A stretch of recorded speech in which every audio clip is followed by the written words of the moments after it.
Hello. I was talking about cheating on a college essay or something. What's that? Hello? Are we live now? We've been live for Yeah, like you didn't even warn us. Hi! Hello, 30 seconds. everyone.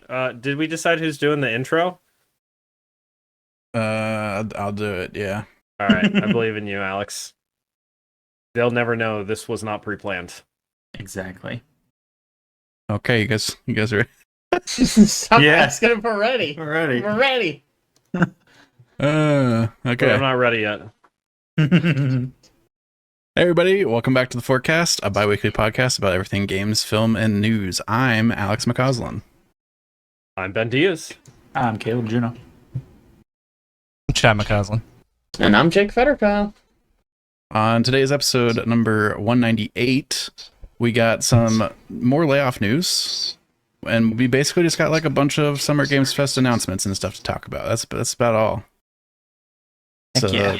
light news week, except for it's actually really heavy. You know? No V-Gig this week because our Game Master is out. Never Aaron forgetting. is gone this week. Rest in spaghetti. Mhm. Ben, do we want to talk about what whiskey you're drinking? Oh, yeah, sure. Why not? All right. So today I am drinking a lovely Teeling single malt Oh, Irish whiskey. Teeling, those you may recognize, is well known for being the most recent distillery to open in Dublin in the last, I think the only one to open in the last like 200 years, I want to say. I didn't actually prep for this segment, so that number's probably wrong, but you know, it's a close guess. when you said most recent, I was expecting like last 30 years. Yeah, No. yeah. I think like 200. I'm trying to get on their website to confirm my numbers, but it's We're making me supposed to type prep in. for these segments. You know, there's an age gate, and it's not letting me type numbers in, which is a problem. Are you not over 21? You know, I am, Illegal. but it won't let me type numbers in. Illegal, it knows. So, let's see. When did Teeling open in Dublin? Please, Google, help me. This is good. Okay, 10:40 a.m. is not what I wanted. No. All right, here we What go. a weird time, also. Yes. It's the first new whiskey distillery to have opened in Dublin in over 125 years. Okay. Okay. Crazy. They apparently were. I actually went to this distillery when I was in Ireland like 6 months ago.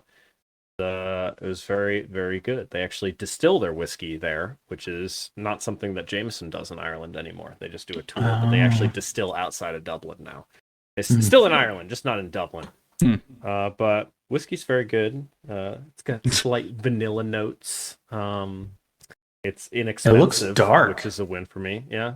Yeah, give us a Oh, never mind. Give us a I don't know sip why it and then looks so tell us all dark. the Probably pretentious green screened words. out.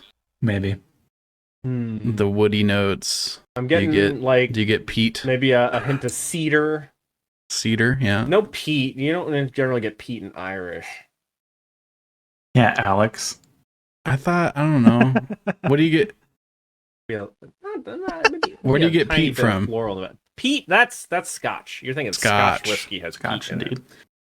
Which tune in next week for my review of a Scotch. Great. Good teaser, good teaser. Yeah.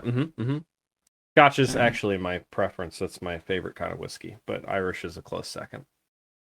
All right, we're games, films, news, and whiskey podcast now. Confirmed. Finally. Just Branching don't let out. Aaron try adding tequila into the podcast.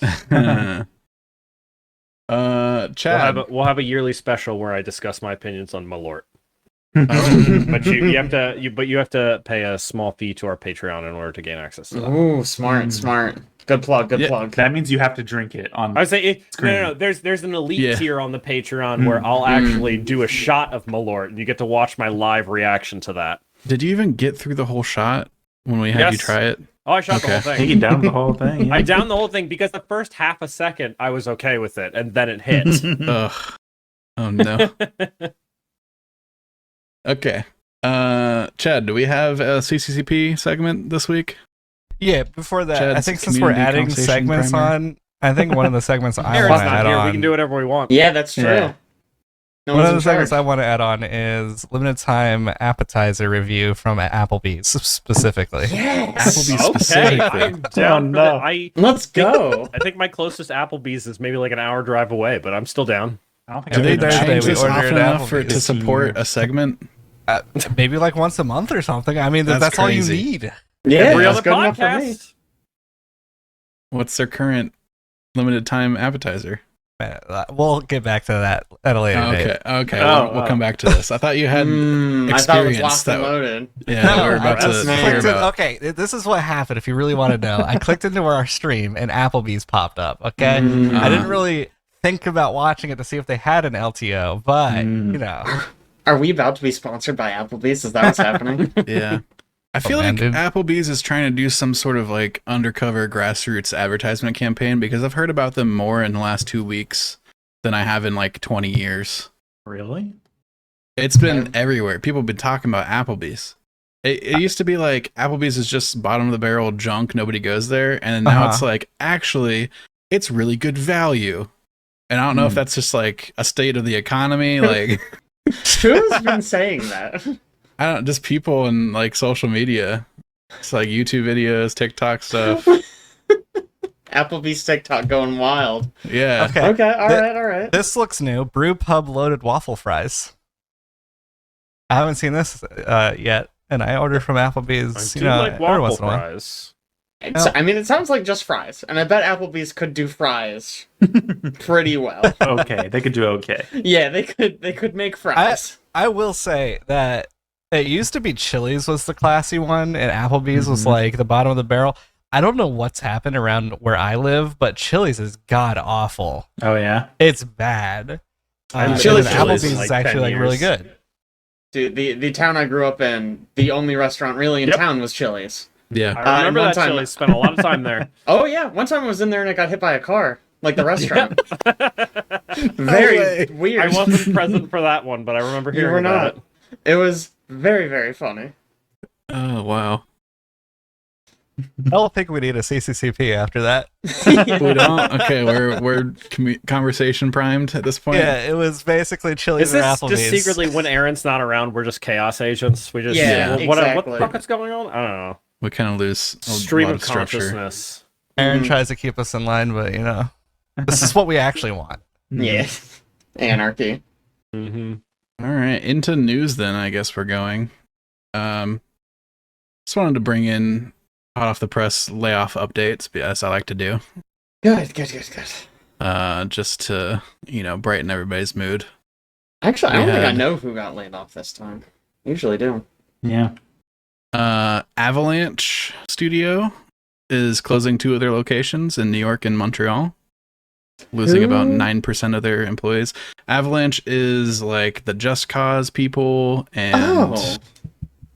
they're making a new game that I forget the name of. It's Contraband, maybe is what it's called. Hmm. They make some other Interesting. stuff. Yeah, you know what, I'll just Google them. Because Just Cause, they haven't made Just Cause in quite a while. Right? Oh, Just yeah, Cause they've 4 been- was several years I- ago. They put out like a cinematic a couple years ago at one of the conferences, and I don't think we've seen anything from that game since then.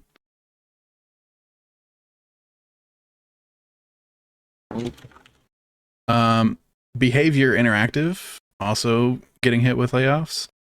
Avalanche, I'd said 9% of their employees, so like 50 employees there. Behavior Interactive is the Dead by Daylight people. Oh. They're losing This like is 95 interesting. people. I thought you were about to say percent. Nothing that terrible. I'm surprised. I mean, Dead by Daylight seems like such a money spinner. Right? Yeah. I feel like they have done some stuff since then that hasn't really hit. And like Dead by Daylight is the only thing that's keeping them up. Yeah, I mean, yeah, but that's like saying Fortnite is the only thing keeping Epic up. That's It's a bunch true. of money. And they While still they- just keep on giving away free games despite not making any money on Who? EGS. Well, they've got 45 job openings on their website, so that's a good sign. Is this just Behavior Interactive? Yeah. Okay. Yeah, they made Death Garden. Man, I loved Death Garden though, and then that thing flopped. And that was like the shooter Meet Your Maker? Dead by Daylight. Oh, everybody knows Transformers: Dark of the Moon. Oh, Actually, That's how- I that's do how know it that be. one. I didn't play it, but I know of it. And then the other notable one that I saw was some Tencent-owned companies laying some people off. So Sumo Group, and under Sumo Group also Timber Games. These are mostly like support studios. I couldn't find much on like stuff they worked on themselves, but about 15% there, which actually equates to a ton of people. So like 150 people at Sumo and 100 people at Timber. Dang. Timber is Wow. closing entirely. Oh, So that's like 250 people from Tencent going away. But I wanted to bring this up again because we hit the exciting number of passing no. last year's layoffs. So hey, Oh. halfway through. 2023, We did. we had 10,500 approximately layoffs, and we've hit 10,800 approximately in 2024. It's not even been a full 6 months. What a year. Cool stuff. Great. Love it. Love it. Love it. Love it. Yikes. What did Jeff Keighley say about the layoffs? The key is like supporting indies or something. That's how we save the games industry. He spun it really positive. Yeah. Which, I mean, I'm just impressed he brought it up at all. I thought he was going to be spineless and just not say anything. Yeah, it was. But he showed, like, because he talked about, like, how it was bad and it sucks, whatever. But then he showed, like, the top 10 highest grossing games on Steam this year, or best-selling games this year. And, like, I think it was 8 of the 10 were all from independent studios. Which is, I mean, really cool. Yeah. And definitely, you know, a good sign at I think- least. And it was just Wasn't like 2 of them like single devs, like Manor Lords and something else? Yeah, I think Just you're right. like single dudes making bank. Oh, Balatro, probably. It could be Balatro. Balatro. That's it. Yeah. That's so, what a weird industry. Yeah. Yeah. In other news, the other big thing I saw that happened is Epic Games got like essentially like a Steam DB competitor, Epic DB, to like keep track of their back end and like Oh, nice. sales prices and stuff. But when they set that up, the database just had a bunch of references to unannounced things that were all just sitting there. Oh, great. Epic. Yeah. Come So on. we have some like a bunch of like project names that we're not really sure about, but like there was a new Turok game mentioned in there. Cool. All right. Reference to something called Selma, which people think is a Red Dead Redemption 1 port to PC. Momo, which is supposedly Final Fantasy 9, which has already been heavily rumored anyway. Oh, So yeah. Final Fantasy 9 remake coming at some point. Utah, which is supposed to be The Last of Us Part 2 PC port, which actually has been reportedly totally complete and ready to go for like 7 months. But they don't want to release it. They think because they want to time it with the show. Oh, that's actually a really good idea. So that's interesting to hear about. Yeah. They I've heard the same thing about Zelda remakes, that they have a remake of Twilight Princess and Wind Waker for the Switch that they're just sitting on waiting for like an occasion to drop. Just the best time. Mm-hmm. Weird. Uh, The other big one that I saw was codename Parkside, which has long been the rumored codename for BioShock 4. Oh. And that was in the Ooh. database. Who would make a BioShock 4? I don't even know who made BioShock 2. Gotta honestly. just be Some internal team at 2K. Under I 2K guess so. somebody. Yeah, right, because 2K was not made by Irrational, I don't think. No. The second 2K was their not, yeah. publisher. Developed by 2K Marin was BioShock 2. Perhaps Marin, depending on how that word is pronounced. Okay. So it was just like a 2K internal studio. Must have been, yeah. I mean, it's literally 2K Marin. So, odds are good. But, I mean, that'd be cool. Another BioShock. I'm always down for more BioShock, even if it's not made by Ken Levine. Although, it'd be nice if it was made by Ken Levine. I guess I'll just have to wait for Judas. Only BioShock better Levine to : make Judas. BioShock is Adam Levine. Man, what if he was in it? Bioshock 5 starring Adam Levine. Oh, wow. That'd be pretty sweet. Levine is back. Finally. Just don't mention the first name. Yeah, I didn't really see much else come out of that, but like a bunch of stuff leaked, I guess. Epic has announced that they have patched the database, I guess, to not show that stuff anymore publicly. So that's good, I guess, for Great. Good for them. Great devs for and them. publishers. They probably should have checked that beforehand, but whatever. Yeah. They're a small indie company. They can't be doing stuff like that. Being a game developer is hard, or even a studio, whatever you want to call it. Take Sony for instance. Sony. Mm-hmm. Sony's been Crushing it. Doing so good. That's a word. They've been doing great. Last bit of news here off the top, we got some new Fortnite stuff coming in. Yeah, Our I thought since we were talking about reporter. Epic Games anyways. Today was the update for Fortnite X Metallica. So Metallica. that's something that's happening. I want to know what that Venn diagram looks like. I mean, Metallica's famous enough. I bet a lot of people. Oh, they're also really old. I don't know. Yeah, right. Yeah. Their skins are pretty old too. Like they're Yeah, I bet. they're not young looking. They use their likeness of how old they are now. That's a weird choice. There's also a guitar for movement.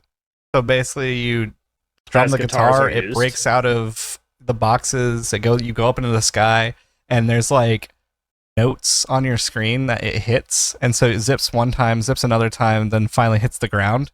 But it leaves behind an electricity bolt that anybody can jump into and follow your exact path. So like it's a movement for like your team, or like people can chase you, and when you hit the ground it does damage. So if you're not careful, if somebody's following you, you could just die to your own movement that you did. Also, there's always been a floating island that appears out of nowhere because Fortnite's crazy.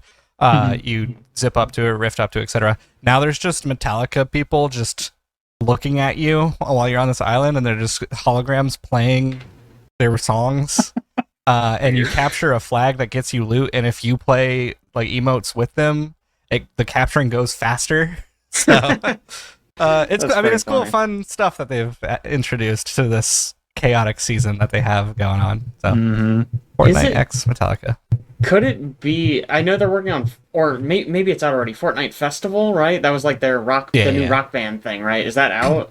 Yeah, that's out. Yeah. Could this be like they're getting Metallica songs in, and since they were already talking to Metallica, they were like, "Hey, here's another $1 million. Let's put your face in this It's game." most definitely stuff like that. For instance, Okay. they got Billie Eilish songs a little bit ago, and then the Billie Eilish skin Gotcha. came out. They have Ariana Okay. Grande skin, and she had a concert, and then they were like, you know what, these music festivals hit, so like let's do Sure, do a bunch skins more. and deals, and it's ridiculous. I talk to my friends all the time when I'm looking at the item shop, and it used to be like, all right, there are like 6 or 7 things on this page, and then it will go away within 24 hours.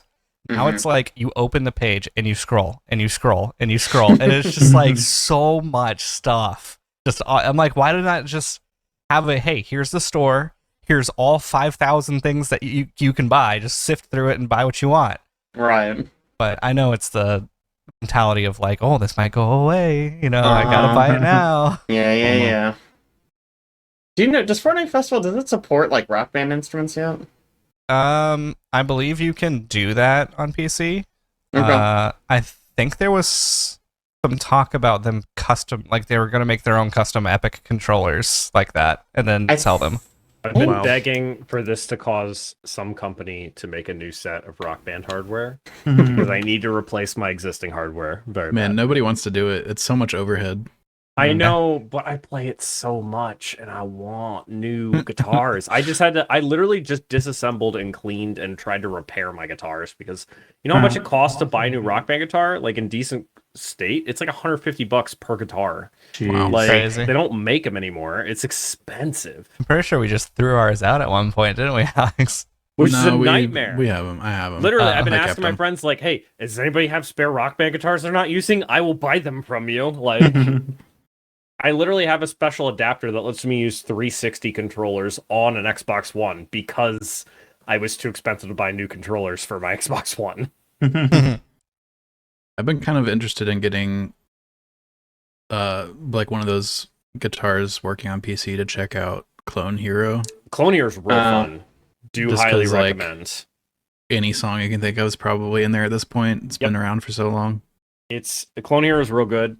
I do recommend. I don't play it super often because I tend to do Rock Band as more of a like group game, and Clone Hero's strictly single player. But you can get basically any song in there, and it works real well. Interesting. It's strictly single player. I didn't know that. Yeah, at least it was last I looked. I wish it had multiplayer, but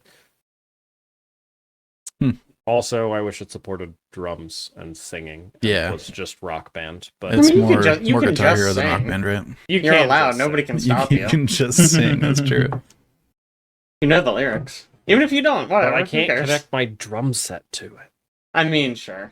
Yeah, drums is a little tougher. It does need to tell you which things to hit. No, you just gotta learn drums now. I mean, Yeah. I could just hook my electric kit up to the speakers and just play them. Perfect. There you go. We solved it. You're welcome. Neighbors There's love one that person is playing a video game and everybody else is just playing along. too. You ever do what's the one where you hook up your actual guitar to the game? Oh, that's Rocksmith, I think. Oh yeah. Yeah. I ever have do that? not played that, but I've heard good things about it. It's one of the things every time I look at every once in a while, I'm like, you know what? That might be a fun way to learn how to play guitar. And then I remember I don't really care that much about learning how to play guitar, so I don't buy it. But It's a pretty big hurdle. I do consider it on occasion. Nice. I've thought about Liz is listening, but she's been interested in learning how to play guitar, and I've thought about suggesting it for her. It's a good idea. Out of news and into film territory, we got some Arcane stuff. Yes. They That dropped hit. a new trailer for Arcane Season 2, which is also the final season. Which I missed that part. Yeah, it's the last season. I mean, it's not the last League of Legends animated series they're going to do, but I Right. think this is the end of Vi and Jinx's story.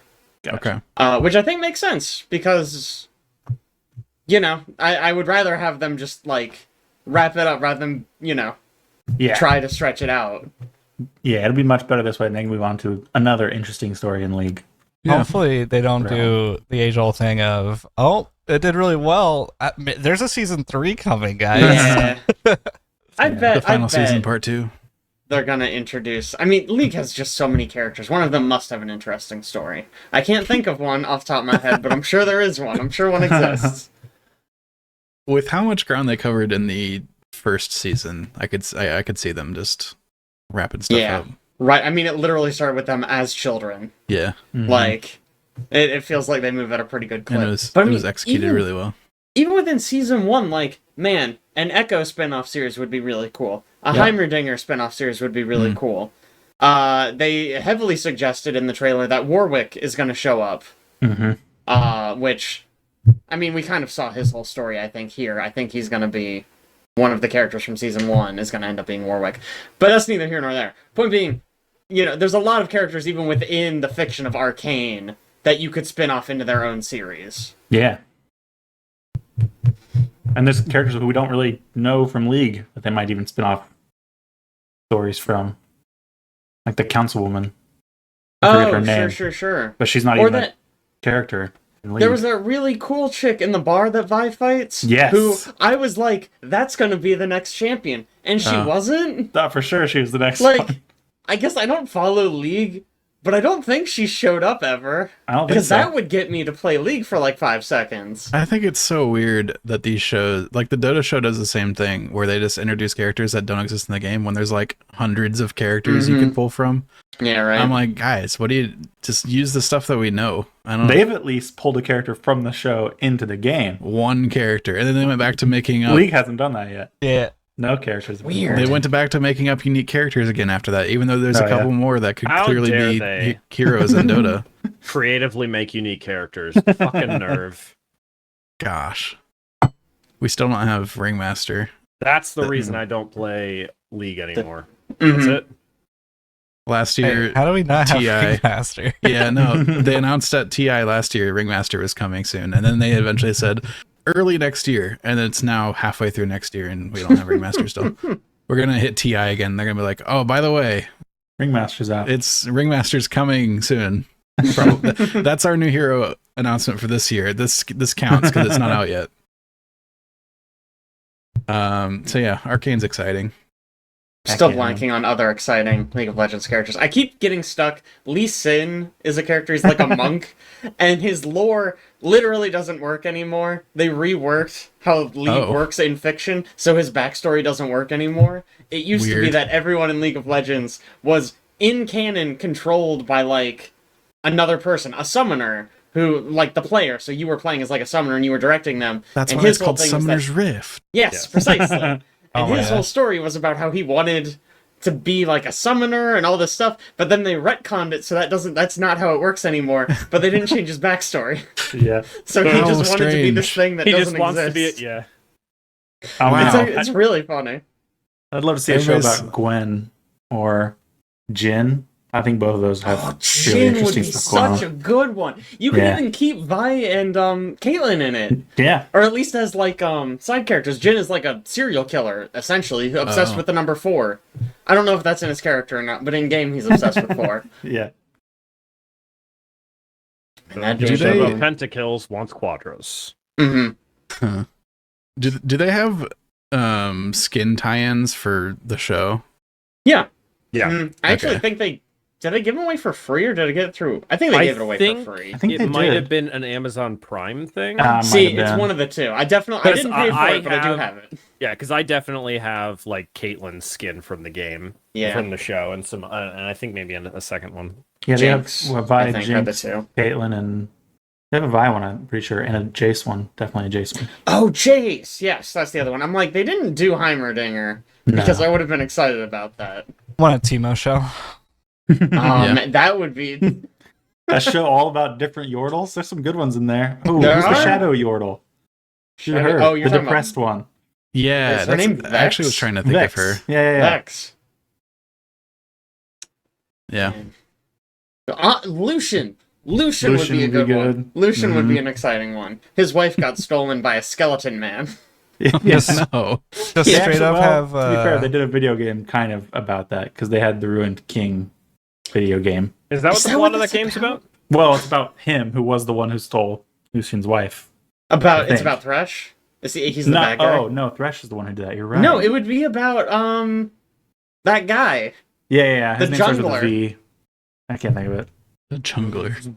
He's the Ruined King. Voy Boy. Yeah, I don't know his name. But it's about him. He and Lucian have a thing too, I'm pretty sure. Oh, they have a thing? Well, not that I mean, I kind guess of his thing. wife's been gone for a long time. I get it. Could have the Monster Hunter Viego. show Viego. with Vayne. His name's Viego. So, Oh yeah. is it? You think that they're just gonna call it Arcane still? No. Because Arcane's like a really general title for a show, I think they Mm. specified it not would be named specific to. something else. I think the second. Huh. I think this one's going to be Primal. I could see some suit going, hey, Arcane is our brand. Call it Arcane, the Udyr one. Or It's it possible. could be like it I could don't be want a new like deal. I don't either. for instance the Monster Hunter one. It could just be like Monster Hunter, an Arcane story. Yeah. Yeah, right. Like something horrible. An Arcane story, I could see that being thrown in at the end. Yeah.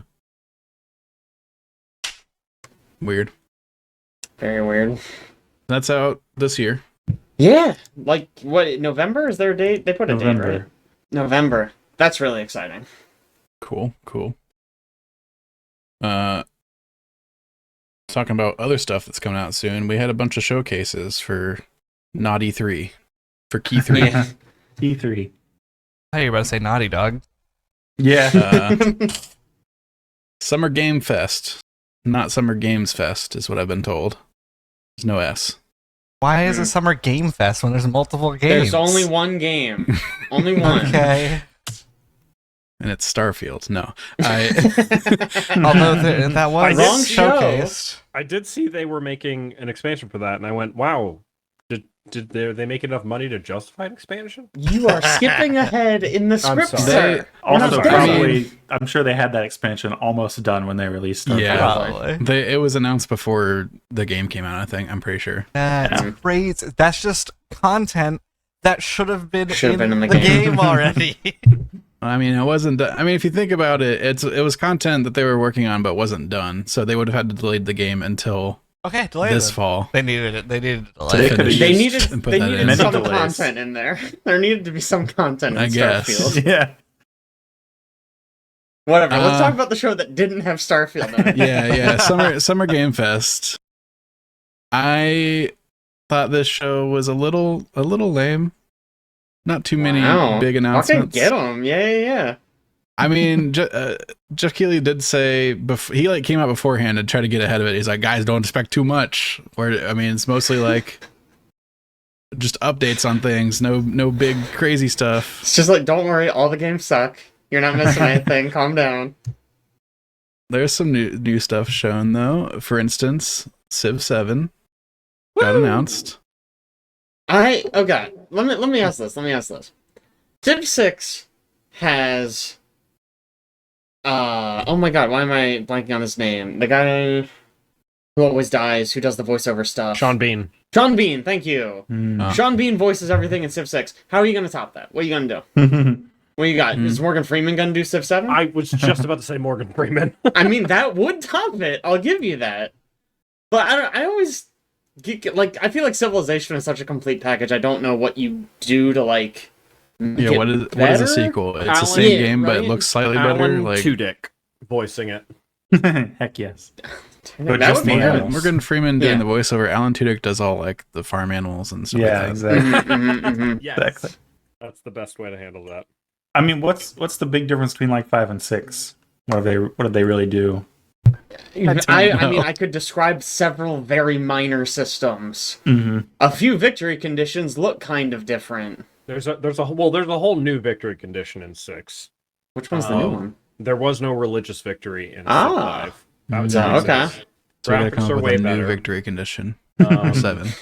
You've got so the problem is I'm trying to compare base Civ 6 to Civ 5 because Civ 6 expansions introduced new stuff. Like some of the Civ 6 expansions introduced like the whole you have to worry about environmental stuff like volcanoes and earthquakes and flooding. Then there's another expansion that introduced like you have to worry about global warming and not polluting the environment, which are actually interesting mechanics, but they weren't in the base game. Mm-hmm. So I'm trying to remember what was actually different between the base game and Civ 5. Right. Yeah, I I mean, it's it's mostly victory condition and graphics. Yeah, graphics update. also worth noting, they said basically nothing about Civ 7. They just said, hey, Yeah, Civ more- 7. We're making they it. just said it's Here it gonna be a comes. thing. It's And they said gonna- 2025. They Yeah. showed CG world leaders swooping across the camera. It's going to be a recurring theme for these shows, actually, is CGI trailers that don't really tell you anything. What if they Yeah. did like Civ, but then every time you planted a city, you zoom into the city and you just do like a whole city builder for like 12 hours. And then every time there's a battle, you enter a Doom You enter- fight. Alex, A how Doom dare fight. Now that Doom fight. you've how got my dare you attention a pitch little that bit. concept when Aaron is not here? I thought you were going to say like a total war fight. No, Then I'm no, out no. again. I think there's a version that exists like that. You Is it could Total? do- Is Total Total War Warhammer just like does that? that. Yeah, Total you could War zoom does in and that. it's like a tactics battlefield. Mm. There is Like a a- video. So there's a game I know of that's kind of like a strategic city builder that you can zoom in and manage each individual like warehouse as its own like layout, and you can. Oh gosh. I know. Right. My one complaint about Civ is that it's too fast paced. Yeah. I need slow it down. more stuff to deal with in Mhm, Civ. Guys, I'm decorating my hospital. I'll end my turn soon. Gotta make And sure you have the squeeze right paint 2% out of for the this. boost.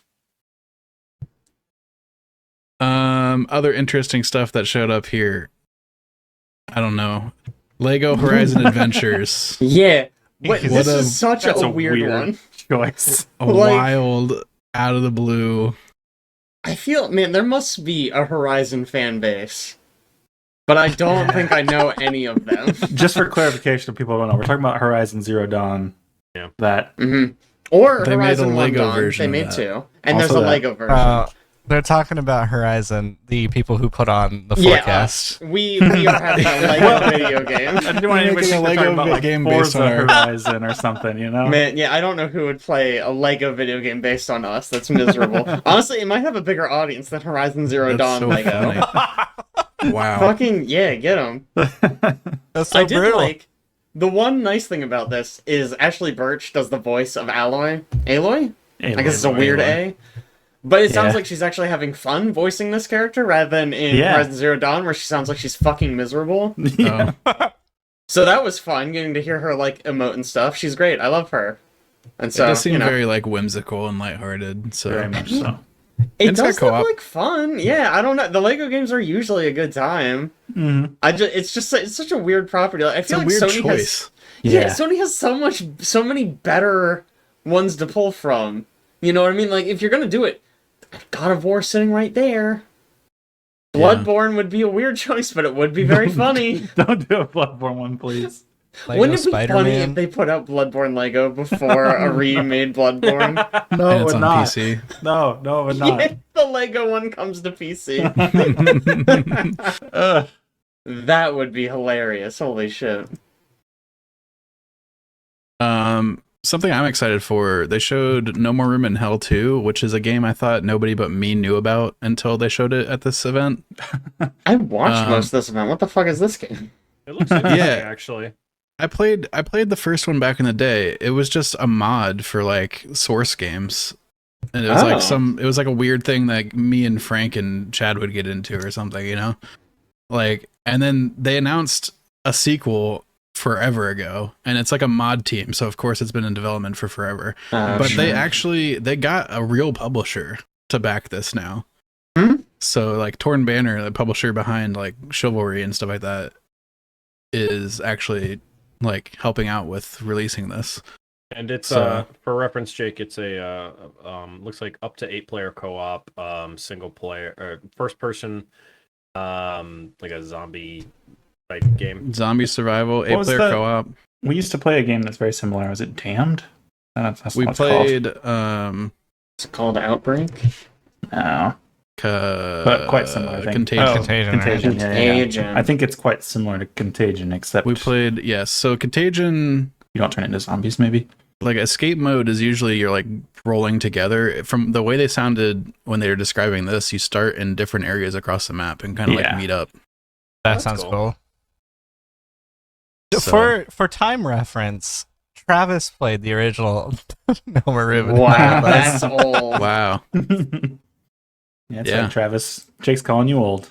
I am calling Travis old. Fucking get at me. Send me a message. You won't. You literally won't. I know you won't. We have Nobody- an email. Nobody hears from Travis ever. I sent him a really never long met text him. message a while back. It was probably a year ago at this point. He just never responded to me because I I had mean- a dream with him in it. Wow. Bro, And if it was you really sent I don't know weird. if I'd have if you sent responded to me that. a long text message about a dream you had, I wouldn't have responded. Yeah, I don't think I would have either. My dream was there was like an event, a party or something, and he showed up, and all of us were there. Everybody was hanging out, and like he just kept on Sounds like a very walking scary up to dream. people and like palming stuff and doing sleight of hand magic because he got really good at sleight of hand magic while he'd been gone. And like nobody was impressed, and he was sad that nobody cared about his sleight of hand magic. Bro, This this is what poor happened man. when Aaron's gone. We just Yeah. like, what is happening right now? Yeah, Chad, do you have any dreams you'd like to discuss, or I don't know what that's supposed to mean. Like I mean, it's one of yeah. the weirdest dreams I've ever had. Actually, most recently, I just had a dream about lots of tornadoes and my family outrunning it. So, you know, hey, Great. you outran it though. Pretty badass. Fuck yeah. I haven't even seen the new Twister movie. Like, It's not. Were on there yet. sharks in the tornado? no. But the tornadoes did shitty dream, start then. with like weird purple, like void electricity. I've been playing too much Destiny. Yeah, Yeah. that's the problem For there. sure. Other notes I have, they showed more Star Wars Outlaws, which I'm like hesitantly interested in still. It looks kind of neat. I Yeah. will say, Skill Up did a very sympathetic video about it. Yeah. Oh, yeah. I don't care about Ubisoft. I don't care about Star Wars. Wait, But it's he being said it published was by pretty good. Ubisoft? It's published by Ubisoft. Yeah, that's Yeah. the It's big. It's not EA. I big can play a downside. Star Wars game for the first time in like 15 years. Wow. Excellent. I mean, it's Ubisoft still. It's Ubisoft. Yeah. Like, that's not... It That's can't. not, I wouldn't call it an upgrade. It can't be on the same level as Skull and Bones, right? Oh, man. Ubisoft. They didn't... I dislike Ubisoft because they're crap. I dislike EA because they're evil. It's different. Well, I mean... I'll- Do I have to mention Ubisoft's past, or... Well, okay. Because They're also Ubisoft, evil. it's not like, ooh, Ubisoft, squeaky clean company. Never did anything wrong They're there. better than EA, from what I know. They're Okay. making- Jake, don't. I just got so excited I could play a Star Wars game. Okay. Yeah, well, don't you know don't what? ruin this for him. I Ignorance want- is I want- bliss, as they say. You want to Let's move on. You want to know the last Star Wars video game I played? It was Force Unleashed Battlefront 2. 2, Oh. the The original. original. One. Yeah. You're That not was the missing most anything. recent Star Wars game I played. The last good Star Wars game. Yeah. It's explicitly because everything's been published What by about EA. Cal Kestis? What's going The on? Je- there? the Yeah, Jedi games are yeah, pretty yeah. good. As soon as I said it, I was like, Good. you know what? Which one? Jedi I did forget Survivor about and that. Yeah, I know. Fallen Was Jedi Order and Survivor Fallen was Order, EA? thank you. are good. Was Jedi Yeah. Survivor? Was that EA? Mhm. Yeah, so I can't play Yeah. it. It's Respawn though. Respawn's like Don't play Just- EA games. Just Yeah, don't, Respawn's don't owned by Google them, but is a better. Ubisoft scandal. Don't Google that. Respawn made Titanfall. I have a soft spot for them. I Mhm. do love Titanfall. Anyways, I'm looking at this big announcement or not announcement, but Dragon What do you- Ball, Alex, Dragon Ball. Oh, Sparking Zero? Yeah. Is that what we're talking about? The Mhm. only Dragon Ball thing that came up, the big Yeah. one. Yeah, I'm kind of a little excited for that game. I don't know if You I'll get get to be it right when Giant it comes out, Monkey. but Man. I'm liking the look of it. I am at this point where I'm like, I wouldn't mind playing through the Dragon Ball storyline again, I guess. Even though you did that in like every Budokai game and like all the Tenkaichi games, and Well, to then be fair, Mhm. this looks like the DBZ storyline. yep, Mm-hmm. yep, Sorry, that's I was the good just one. clarifying since you said the Dragon Ball storyline. Yeah, I guess that's different yeah. storyline. I don't actually mean legit Dragon Ball. That's not too I much mean, actual Dragon Ball stuff that comes up It's anymore. at not this named point. Dragon Ball Z Sparking. It's named Dragon Ball Sparking. That is true. I'll were the correct Budokai that. I'll games send called them Dragon an Ball email. Z Budokai, or was it Dragon Ball Budokai? It's probably just Dragon Ball Budokai. I don't know. I don't know. I don't know either. There's no But way it's we actually- could find out either. This does look interesting. I loved the Budokai games growing up on PS2. I played Budokai 1 and Budokai 2 so much, like an absurd amount. Were Budokai the like top-down like RPG ones? It was not top down. It was a fighter. It was like a fighting game. No, I'm Yeah. thinking there. What was the Dragon Ball Z games that were like top-down RPG? Those were fun. I don't know. I have They were, like, literally on no Game idea. Boy. All the Budokai and Tenkaichi games were all Dragon Ball Z with the Z in there. Okay, with the So Z. this is weird that it's just Dragon Ball Sparking Zero. Maybe you get to play as Child Goku. Maybe. That's all I'm hearing. I I'm popped thinking into. Legacy of Goku. Those games, Legacy of Goku 1 and 2, were Oh. RPGs. They were like What a weird choice. mobile. They were actually very good. Oh, okay. I missed the intro for this game, so I got excited in the middle of the trailer when I saw a new Batman Arkham game was coming out. Oh, I was Only excited to to be talk about how disappointed. shitty that is. Yeah. That it's VR only. It VR was game. very Meta funny to hear also- the They were crowd so reaction. close. They were so. Yeah. I saw a video a while back about like somebody like pretending to react to the slow announcement of that, and them just getting more and more excited as they describe a new Batman Arkham game and the plot and things, and then they mention it's VR, and it's just like, no. Yep. I checked out like immediately. I just love the idea that they're like, shit, we need an iconic Batman villain. Who do we do? The Rat King. Put the Rat King in it. It's like, don't use the Rat King. Like, don't pick anyone else, honestly. It's not even like Let's- no one's ever even heard of that. Like, Well, I they don't need know, does the sound they like need a a villain fake they haven't villain. done yet from in the Arkham series. Do they, though? Do the Riddler again. The Riddler's cool. Did they do the Not penguin? cool. Did they do the penguin in any of the Arkham series? Penguin's in He's all in of them. Oh, is he? He's not in a much, right? you know, He's not in the first one. Mm. He has I a think the whole first level one's in the the only one I second one. played. He's barely in the third one, but the third one's bad. And in Origins, he also has a whole level. Okay, Origins. We don't talk about Origins. You know, for the He's type in of it, though. game, for the type of game this VR game is, like it's gonna be a slower pace. It's not like gonna be like a go beat up a bunch of guys game. It's gonna be like slower pace. It's gonna be like puzzles, stuff like that. Riddler would have been perfect. Yeah. Yeah. Wouldn't he have been? You're not Wouldn't wrong. he have been? Now you just gotta punch a bunch of rats. Yeah, punch rats. Great. Yeah. Good work, everyone. You know, the thing They're is like very scary rats. I would Mhm. I would be willing, I guess, to go check out like a big budget Batman VR game, but now it's also exclusive to Meta. Like, what is that? Why do we have to fracture the tiny VR marketplace Yeah, right. into like PlayStation and Meta exclusives, and then Valve's out here like, I don't know, use anything, guys. It's cool. Honestly, just thinking about playing a Batman game in VR makes me motion sick. I'm already feeling nauseous just imagining it. Like more high budget VR stuff would be exciting, I think. Like Alex is excellent, Yep. but there's just not that much money in the game, so like usually it's tech demo type stuff. But Yeah, right. I yeah. mean, it's like it's expensive, it's hard to develop for, and your audience is small. and then you limit it to Meta Yeah, customers, right. which is probably like the biggest segment of VR if I think about it, but Yeah, still. yeah. Probably. I'm sure it is. But yeah, still, you'd think it'd be nice if there was some cross-platform availability for VR headsets. How have you guys not mentioned the most important part of this show, which is one? Among Us animated series? No. Did you see the cast? Yeah, that was surprising when is insane. they popped for 2 seconds the cast list, and I was like, oh, Who I is the couldn't even cast? read them all, but it Randall was- Park, Ashley Johnson, Elijah Wood, No. Yvette Nicole Brown. Like, the Elijah Wood is the thing that throws me. Like, what? Yeah. Oswald. What are you doing, bud? Yeah, Patton as well. This is all that was shown on an article I was reading. Wayne Knight's in there. Yeah, it's I mean, It's nuts. Monk's popular, I guess. yeah, I guess As so. as part of that, they announced their publishing company. Yeah. Heck yeah. Let's go. Cool. Just helping publish some indie games. Sick. Honestly, we need more smaller publishers, y'all. Like, I thought Come you were on. gonna say. I thought you were gonna say the Microsoft line. oh yeah, we need more smaller games. Yeah, they win awards. God.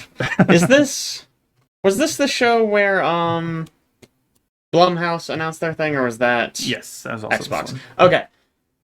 So cool that Blumhouse is making a publishing arm. I think that's just so smart. Basically bringing the same approach they have to horror movies to the game space. So smart. So many, like, $10 frickin' horror games have blown up and made $1 bazillion. Yeah. Yeah, Why not give them a little bit of support? Cast a nice wide net. If one of them makes its money back, it pays for all the other ones. Like, Yeah. it just seems like such a no-brainer to me. I was sad that they weren't, at least to me, they weren't exactly clear that they were about to show off a bunch of different games, and so I thought they were showing off the coolest survival horror game ever that hopped through so many different art styles and generational looks of games and stuff like this. I was like, this is awesome that they put all this in one game. No. Yeah, I had the same experience where I was like, whoa, this game is wild. What is this? And I was like, wait. Is this This the cannot all be the same. is it the Blumhouse games thing? Yeah. Yeah, the Yes. Blumhouse games. One of them, the Crystal Theater of Idols, looks sick. A bunch of them looked really cool. I think keep your eye on this. Like, Yeah. Blumhouse, like, film-wise, they put out a bunch of duds, but like I was just saying, if one of them hits, that's all you need. Yeah. Like, you're not paying, this isn't $1 billion Marvel movie, this is like $1 million Blumhouse movies. Valorant is coming to console tomorrow. That was announced at the show. Yeah, that's actually a pretty huge announcement, I think. Yeah. Getting Riot stuff on consoles. How many, I guess Valorant must have a big player base. Oh yeah, And I It's just, huge. okay, Yeah. okay. Mhm. it's like League of Legends style. I mean, it's that big. You got Yeah. CS:GO, which is the Dota, and then you got League of Legends and Okay. Valorant. So Yeah. I mean, it's obviously I'm very kind of in my bubble. I have not heard really anything about Valorant since it launched. yeah, so I heard with this, there was a lot of concern with like, okay, so what if something's like meta on PC, but it isn't meta on console? Like, like is there going to be balance changes there? Like, is there? And they basically said there's going to be like two same games with like different tweaks to it. They would adjust and it then, individually. That's yeah, interesting. and then also they said that if they catch you playing with mouse and keyboard on the console, they will instantly ban you. Oh. I mean, that's I think that's basically what Overwatch did as well, where you had console patch notes and PC patch notes. Yeah. Did they do 'Cause that? it's- Okay. Yeah, The example I Torbjorn's was thinking turret of, was always was Torb's turret. way is more what was powerful there. on PC than it was on console. Yeah. Because people So- can aim with a mouse and keyboard, whereas with a controller, you just kind of gesture vaguely in their direction. Yeah, so that's interesting. It's also Xbox is one of the platforms that it's going to, and I think they get Riot stuff through Game Pass too. So that's interesting on the console front. Oh, that's a good point. Yeah, I versus, wonder. I don't know if Valorant PlayStation. has like a Game Pass or anything, but I wonder if they get that through Game Pass as well. 'Cause I know I got Game Pass to play some League for a while, just to have access to like everything for a bit. Mm-hmm. See what's up. And Overwhelming way to jump back into League. Yeah, best game ever, huh? You love it? it's it's a game. It certainly Sick. does exist. If they ever come out with that Riot MMO, that's where I'm gonna get my Arcane lore. Probably for the Yeah. best. Who was I listening to? I was listening to somebody. They're like, "Man, Blizzard needs to pump out expansions as fast as possible before Riot can get their game out." So that'll be the actual WoW killer. Yeah. Like actually. There's a game shown off that kind of baffled me, but looked pretty sick. It's called Killer Bean. Dude, Yeah. that Dude, game it looks looks so awesome. It looks awesome. I don't know why Okay. it's so. I don't know why it's the way it is. Well, are you It's- not familiar with Killer Bean? No. It's like an animated movie that Oh. looks like that. Kind of just like poorly animated, almost looks like a meme, but it like blew up. Yeah, it's basically a meme game, but it looks like Mm-hmm. it took a lot of stuff from like oh, I'm blanking now. My bad. Max Hey, Payne. It's okay. Max Payne, thank you. Mhm. A lot of Max Payne stuff in that game. I like Max Payne. I will jump out of a window and slow-mo shoot a guy in another window As a bean. as a bean. Yeah, it is a little weird that it's as a bean. Dude, it's Killer Bean. Them's the break. Sometimes you gotta be a bean. Speaking of Max Payne, though, Alan Wake 2 DLC. We got Alan Heck Wake yeah. 2 DLC. Night Springs. Like Night shadow Springs. dropped essentially. Yeah. It's out now. It came out 24 hours after the announcement. It looks awesome. It looks really, really cool. Has anybody touched it yet? I bought it. I haven't. Yeah, I bought it also, but I haven't played it yet. The problem is, Destiny 2. Mm-hmm. Well, we'll talk about that later. But Night Springs for Alan Wake 2, it looks like it's basically 3 mini chapters. One where you play as the waitress from Alan Wake 2, whose name I don't know. One where you play as the cop guy from Alan Wake 2, whose name I don't know. And one where you play as the main character from Control, whose name I do not know. I played all of Control. I could not tell you her name. Jessie Faden is her name. Ooh, look Oh, at you! wow. A Control It's expert. not on the article or anything right there. What a control freak. He's a And master. I believe the sheriff's name, well, it's Sheriff Breaker. I think it's Tim Breaker, if I remember right. Man, I'm gonna take your word on that one. No idea. And then what about the waitress? Do we know the waitress? I Because do she's not my remember favorite. her name. She is I the love- best. I bet hers love is gonna her. be really fun. She is so freaking funny. Her whole thing throughout the game is that she is like obsessed with Alan Wake, and when you find her in Alan Wake 2, she's like, I've been like decoding all the messages you've been sending me, and Alan's like, I don't know who you are. What are you talking about? She's like, oh yeah, you don't know who I am. Wink. I Yeah. get it. And he's like, alright, whatever. She's great. So yeah, that's gonna be awesome. We also got updates on Skate, period. That it's still coming. They're still working on it. Good news. Cool. Right? A lot of people seem to really want that game, so congrats Is to this them. the same people who made Skate? Like from several years ago? I don't know if anyone knows this. Yeah, that Yes, it's I am that familiar same with Skate, the video series. game. I It's assume the same series. Yeah. Okay. Same series. Now always I'm thought questioning if Skate it's the was same too developer, but It's the same franchise. Okay. So presumably though it'll be similar. yeah, it'll be like that. Okay. That's With like they had like the analog stick control for the boards, Yeah, stuff like that. I thought yeah. it was fucking impossible. I could not get into Skate. I loved Tony Hawk growing up. I played Tony Hawk Underground 2. I played the shit out of that. But Skate was too hard. I couldn't do kickflips and stuff. I'm not that Yeah. smart. I just it was like push a what button. if Tony do a Hawk kickflip. required skill, and it was like, Yeah. ooh. Mm-mm. I'm not good. I just like to push buttons, guys. Come on. You know, also does look announced, cool, speaking of Tony Hawk, also announced recently. I don't think it was at this show, but it's a game called Reckless. It looks a lot like Tony Hawk Pro Skater, but it's like 50-player online Tony Hawk Pro Skater. Is it Reckless with a W? Insane. Of course it is. Yeah. To be fair, Skate also. Skate, period, the new one, is also online multiplayer. Yeah. It looks like you could kind of build... It had some kind of map editor feature. That's The trailer made it look Reckless like you also could... has map editor stuff. Okay, Seems like the way copyright to go. infringement. Yeah. Is there That's- something going on that suddenly skateboarding video games are having a huge resurgence? Like, I also, Yeah, don't they know. shut down Roll7, who made Ollie Ollie World, so Hmm. there's a huge void there. I was thinking, Yeah. because what didn't they just like a month or two ago? They just re-released a package of all the old Tony Hawk games on PC. You can get it on Yeah. Steam now. Mm. The people I that remember. grew That up was playing exciting. Tony Hawk Pro Skater are now making the Making games. games. I mean, Ah. I would do it. That's my guess. Yeah. Probably. The only other thing I have for this particular show is that they finally showed the next Street Fighter 6 group of characters. And Yeah. none of my predictions were right. I thought for sure Vega was going to show up.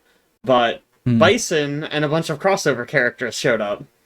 Which was weird, because Bison's dead. In the canon of Street Fighter, he Yeah. died. But they just brought him back immediately. Almost immediately. Second round DLC characters. They showed a gameplay trailer later, and in that trailer he says Bison. Is that my name or something like that? He says like, Like- "Oh, I look like this bison. I like Yeah. that name. I'll take it." And I'm like, "Whatever, So what is- man." Like, So he has sure. amnesia, I guess. I don't. But he Or, survived whatever. Honestly, my headcanon is that it's a completely different guy who Okay. has Looks decided like to and call goes by himself Dice Bison and has the exact same moveset as Bison. A strange twin. Yeah. I mean, to be fair, in Tekken, that's basically what they did with Mishima. Hmm. Mishima's dead, he's not in the game, so his daughter is in the game, and she just happens to have almost the exact same moveset as him. Great. It's crazy. She was trained very closely under Mm-hmm. under him. But he also has a horse, which is cool. Yeah, Bison has a, and he rides it cross-armed, like he doesn't touch the reins or anything. He's very angry about great. riding this horse. I do have some Summer Game Fest games that Alex skipped. Ooh. I got bones to pick with him about. First off, Get 'em. Quidditch Champions. Get out of here. Oh, Did you not bring up Quidditch Champions, the new Harry Potter Quidditch game man, it looks That's that kind good. of I'm bad. obviously super excited about? Looks kind of Um, bad. I'm not gonna lie. Yeah, it does. How look kinda dare bad. you? But on a more reasonable note, what actually looks cool that I'm kind of excited to check out is, I already have this, and it's called Rocket League. did you guys see the trailer for Mecha Break? Yes. Yeah, I feel Yes. like there was several different mecha trailers across like the week, and I'm like, Look, all man, right, I think- guys, I think mechs are back. Well, I think also Mecha Break's one where weirdly they announced it in Summer Game Fest, but then they also had a slot in the Xbox thing. Oh. Is that what happened? Were, Okay. I believe they were in both. So that may be what you're thinking, but it looks They really super wanted cool. to get the game out.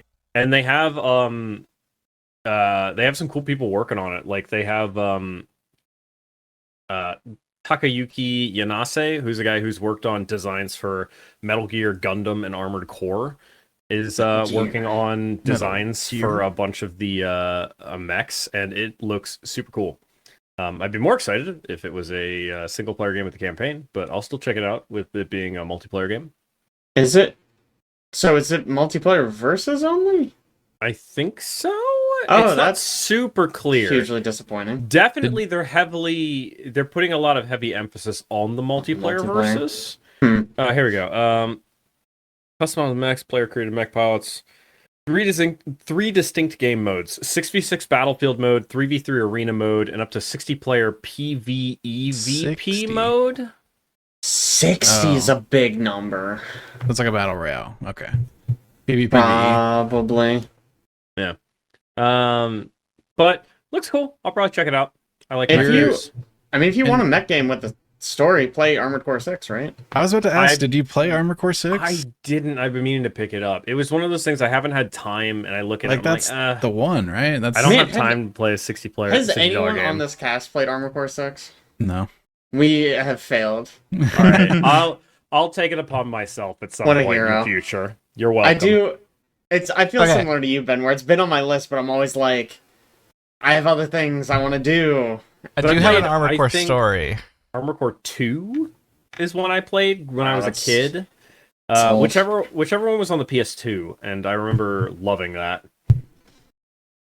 Sorry, Chad, you can have your story. I didn't realize Armored Core was out when this happened. But I meet one-on-one sometimes with my CEO and check in and talk to him, and he was just like, "Yeah, we're playing Armored Core, like it just came out, like I'm like, oh my, okay, I never heard you talk about video games before, but hey, I guess What's Armored that Core, brought back some childhood memories or something." Yeah. Armored Core was very fun, just in terms of how much you could customize the mechs. Like, literally, me and my friend who played it would literally just sit down and spend 45 minutes just customizing our mechs. Very fun. That, from everything I hear about Armor Core 6, that is the thing with that game is you do a mission and it's like, oh, my mech is not good equipped for this mission. And then you spend an hour in the mech creator trying That's to figure always out how been- you're going to tackle it. That's always been Amazing. all the Armored Cores, is very heavy customize and like change up You your just loadout between Roll back into the runs. mission thinking you're going to do good now, get slapped back again, and we're like, all right, back to the drawing board. I've heard really good things about it. I don't. People really liked it when it came out. It kind of Oh, got yeah. buried because last year was a little bit nuts. Yeah. Last year? Year before? Whenever Armored Core 6 came out. It was last year. It was for sure. It was last year. Last year has Okay. no players right now. Gosh, this is the new game, Chad. This. My bad. You guys see Slitterhead? Yeah, Yeah, it's I'm made looking by one of the minds behind Silent Hill 2. Silent Hill. Yep. It looks nothing like Silent Hill 2, so I don't know that matters at all. Looks kind of crazy. That looks so weird. Oh, Like excuse jumping me. between people. He's the creator of Silent Hill generally, not Silent Hill 2 specifically. Yeah. Ah. Good name for a game. Yeah. Slitterhead. It looks gruesome. It looks cool.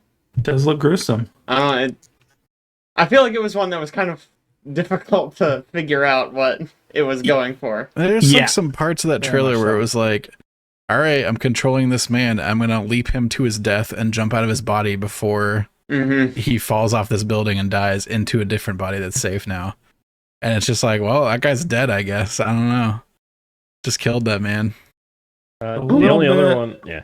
The little bit of combat they showed in that looks pretty rough. Yeah. Fighting No. prey mantis, like what? I What is that? The only other one is I'm surprised you guys who like Souls likes didn't mention Phantom Blade Zero. was going to. I was Yeah. just waiting for a lull. But yeah, may Phantom go. Blade Zero looks pretty sick. Just looks like a kind of character action game where he plays a ninja. Looks pretty cool. I think it's made by S Game. I think they've only really made one game for that. I thought it looked much more like a video game this time. I feel like last time they Yeah, showed it's it, made by S Game. it looked like an impossibly scripted or something. Like Yeah, I remember Yeah. the last trailer. It was like, this doesn't look like a video game. This looks like a trailer yeah. mocked up to look like gameplay. Very much so.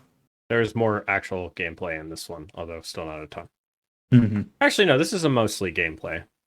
Yeah, it looked pretty awesome. There's like a bunch of actual Souls-likes that are not from FromSoft that look pretty cool Mm-hmm. Liza P. that showed up. Where's the Liza DLC for P. Liza P? Where's my Right? DLC? They promised Yeah. DLC. It's not here. Or It where's the did. Dorothy-based sequel? One of the two. I'll take either. Guys, I mean, it wasn't Liza P like last year. yeah, it wasn't that long ago. Give them I some, don't care. give them some Give time. me the DLC. I want the DLC. They Dorothy said there was is asking a little DLC. far. The DLC, that's reasonable. to It ask took about. FromSoft like 2 years to make DLC, so That's FromSoft. That's not fair. It's gonna be the size of a normal video game. Seriously. Maybe they're going to do the same thing. There's no fucking way. I mean, I'd be overjoyed, but there's no way. Just as an aside, I was looking at stuff about Shadow of the Erd Tree, and I think they said there's more than 100 new weapons. it's quite a few. That's a lot. Do they sleep at FromSoft, or do they just work all the time? I don't understand how they do this. Oh my Story's gonna God. come out a couple years from now about the horrible crunch. I'm honestly like a little nervous about it. Like, Sure. with the quality of their games, I'm like, are they just like killing their employees? I don't know. I mean, what's the turnover of FromSoft? A lot of people. I don't know. I haven't heard any You can't stories actually about leave. like, oh, You're game not allowed to published. leave. I haven't heard any stories about like, oh, game published by this guy who quit FromSoft, like, Yeah. Yeah, I which mean- is the normally how you hear about stuff like that. Yeah, Yeah. you don't hear about any games coming out that are from people who worked Yeah. on. FromSoft's Elden been Ring or allowed something or around whatever. long enough to have like former FromSoft employees making games. It's true. I don't know. There's all of it there. Yeah. Maybe. Look, until that bad news comes out, let me enjoy it. I'm just Yeah. gonna enjoy the Elden Ring content and feel This bad is about it in retrospect if basically the something same bad deal comes out as- of it. Basically, the same deal as just, hey guys, don't tell me why Ubisoft's bad. Cool, moving Mhm. on. Anything else from Summer Games Fest that we missed? I don't think I got nothing. I Man, think so. I am surprised you didn't mention the Power Rangers beat 'em up game they announced. Yeah, I thought you would be excited about that, Alex. pretty minor on the list of things, but Wow. I thought Chad would mention the New World expansion they announced. Eternum. Mhm. have you checked Steam in a while for New World? No, I have not. It is overwhelmingly negative. Woof. Yikes. Ah, There's not a lot Review going on in bombed. New World. I was shocked to hear that they were still making content for New World. I kind I- of thought they Yeah, I put it out don't to know the pasture. validity behind this, and this is only coming from me watching a clip and or some of a video from Asmongold. But I think they're doing more RPG elements rather than MMO elements. I don't. I think what happened with that is it was like some statement from a developer or Amazon that got misinterpreted to them being like, it's no longer going to be an MMO. It's just going to be a co-op RPG, but it's still going to be structured the same. So it's not like they're taking away the MMO part. I didn't look into that. And I'm like, there's no way they're just going to somehow be able to turn off the MMO part of their video game that they've already No. had running for a while. So, Unlike Wayfinder, which actually is doing that. okay. you guys did miss the most important thing that happened at Summer Game Fest, which is the Among Us animated series. Oh, we did Talked cover about it, that. Oh, we baby. talked about that. Oh, You- did? you were gone. you might walked have- away. You It might have must stepped have been away. when you're gone, yeah. Yeah. Never mind then. We just want on everybody to- to know that there's an Among Us series It's coming. very It's Like, so come on. important. You know how we Very love important. Among Us here. So We're not even important. sponsored by them, so like, I do. I do enjoy the Among Us video game. Mhm. I'm It's interested classic. in an Among Us, Fussy series. The narrative-rich game that is Yeah. Among Us. Yep. With And it- classic characters such as purple and white. Red. As far as I'm Yellow. concerned, they already made an Among Us movie. It's called The Thing. That's That's all I'm true. gonna say. That is Like, true. That's It's exactly the same concept. it's going to be like kids version of the thing. It's It'd just be funny if they just put out another version of the thing and they called it Among Us. Like Wow. they just dub in one character going, "It must be Among Us," and it's like, okay, good job, everyone. Go home. We're good done. job. We got it. Yeah. Okay. Xbox Showcase is up. Then we got Xbox. some bangers out of this one. Actually, I think All right, start with the most important one. Doom. Is that what we want to start Okay. with? He was gonna say Glops. Honestly, I was setting you up for anyone, but Doom is the right answer, I think. I think that's actually not my favorite announcement of the show, but it is Same, up there. But Here's the thing, it Doom. does look very cool. It looks awesome. The trailer was great, and it showed a bunch of gameplay. Yep. It's what these things should be. It's, hey, look at this game and look at how it plays and look at how fucking awesome it is. We give Doom on Guy Dark a Ages. shield with spikes. Yeah, I was gonna say I'm gonna talk about several games from this, and I just want to preemptively put an asterisk next to everything that says. Mm-hmm. But hopefully the gameplay looks good because this trailer had no gameplay in it. Uh-huh. Yeah. Doom single-handedly proving that Bethesda has a developer that can still make video games. Yeah. Honestly. Just let them cook, man. Just don't mess this up. It looks so freaking good, dude. There's a Does gun look that cool. grinds up skulls and shoots out the fragments at people. So good. He's got a shield with spikes on it. He can parry people. He can throw it. Fuck. Have we mentioned, and we probably should mention, almost every one of these games, before we get into them, Mhm. is releasing on Game Pass like day one. Yes. Yeah. That's pretty I mean, I feel like this has been their plan for a long time It now. has been, but Yeah. like all of these, and they're all big names. Like Doom's big, Call of Duty obviously is huge. Blops. The other ones, The other The other ones. The other ones. Yeah, Black Fallout Ops 76. 6, You know, Starfield Yeah. Shattered Space. Starfit, man. I mean, they must be making or banking on Dollars. Game Pass somehow. You know what Yeah. I mean? Like it. From where I'm standing, it seems like they're going to end up losing a bunch of money doing this. But what do I know? Maybe.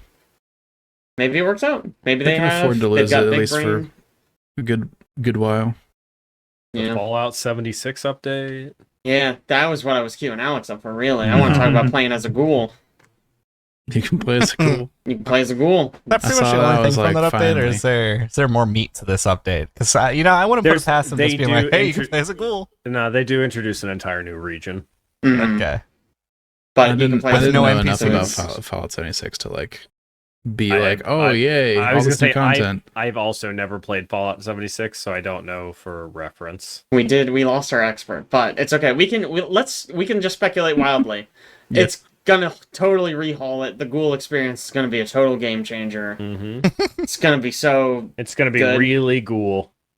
yeah, exactly. Thank you. They're reshaping it to be a stand-in for Fallout 5 before they can get that out. Yeah, other stuff. Fable shows up here. I know it's just a cinematic trailer, but I'm so Mhm. excited for a new Fable. Yeah. They did just a fully cinematic trailer last year. I thought they'd have something this year. Was there not a bit of gameplay in this Okay. trailer, or was it all fake? Mm-mm. Pretty sure I it think was it's all I don't think there all was any. fake. No. last year. I think there was a tiny piece of gameplay Yep, it's footage in the 100% trailer, trailer. but this Oh. this time none. It would have All been cool to cinematic. see what it looked like, because Fable Mhm. has Yeah. not had an entry in so long. And it's Mhm. like, what And the does a last- new Fable look like in current year? And it's like, who knows? It is interesting because I did some actual Googling on this one because I got really excited. It seems like, based on some phrasing of some of the stuff they released about it, it almost sounds like they're positioning this as like a reboot of the series. Okay. I don't know if that's accurate, but that is the vibe I've gotten. It is just Fable again with no number, so I guess that Correct. makes Yep. sense. Was there a lot of continuity between 1, 2, and 3? I never Yes. played the series. Yep. Yes. They, okay. they were chronological in terms of timeline. Gotcha. Did you like- play the same character, or was it like a... No. It Okay, took place interesting. a different character, but they would reference things that happened in the previous games in the future ones. Okay. I mean, hey man, maybe they'll show what gameplay looks like before it comes out. That'd be cool. I played a lot of Fable 1, Fable 2, and Fable 3. I will fully admit I never played Fable the Connect game. Wow, fake fan. I know I'm Wow. a fake fan, but I'm pumped for this. I like the Fable games a lot. I know they are objectively not very good a lot of the time, but I do enjoy Whatever. them. I would disagree on Fable 2 and Fable 1 Lost Chapters. Lost Chapters Fable are 1 real Lost good. Chapters and Fable 2 were very good. 3 had its issues, Yeah. but it had some good stuff too. That's true. Fable definitely to me seems like a game you would be into. I don't know why. It gives Me? Kingdoms of Wow. Amalur Because I vibes think to of me. Amalur vibes. Because his I ass. like bad RPGs. Absolutely roast this man. I should have honestly last week when Aaron asked me what my category of video game was for VGig, I should have said Western RPGs. I should have said bad RPGs. Yeah. Yeah. Wow. I think I actually did try to ask him if we could do like RPGs with like a score rating under a certain amount. You did. Yeah.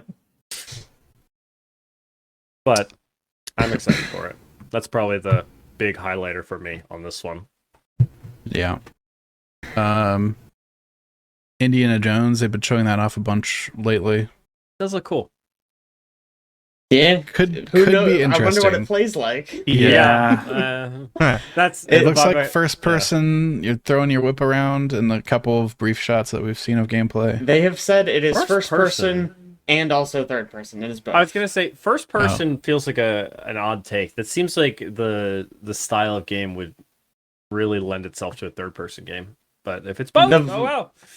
The impression I've gotten is that it is first person, but when you do certain actions, it'll cut to third person to show you like swinging or whatever.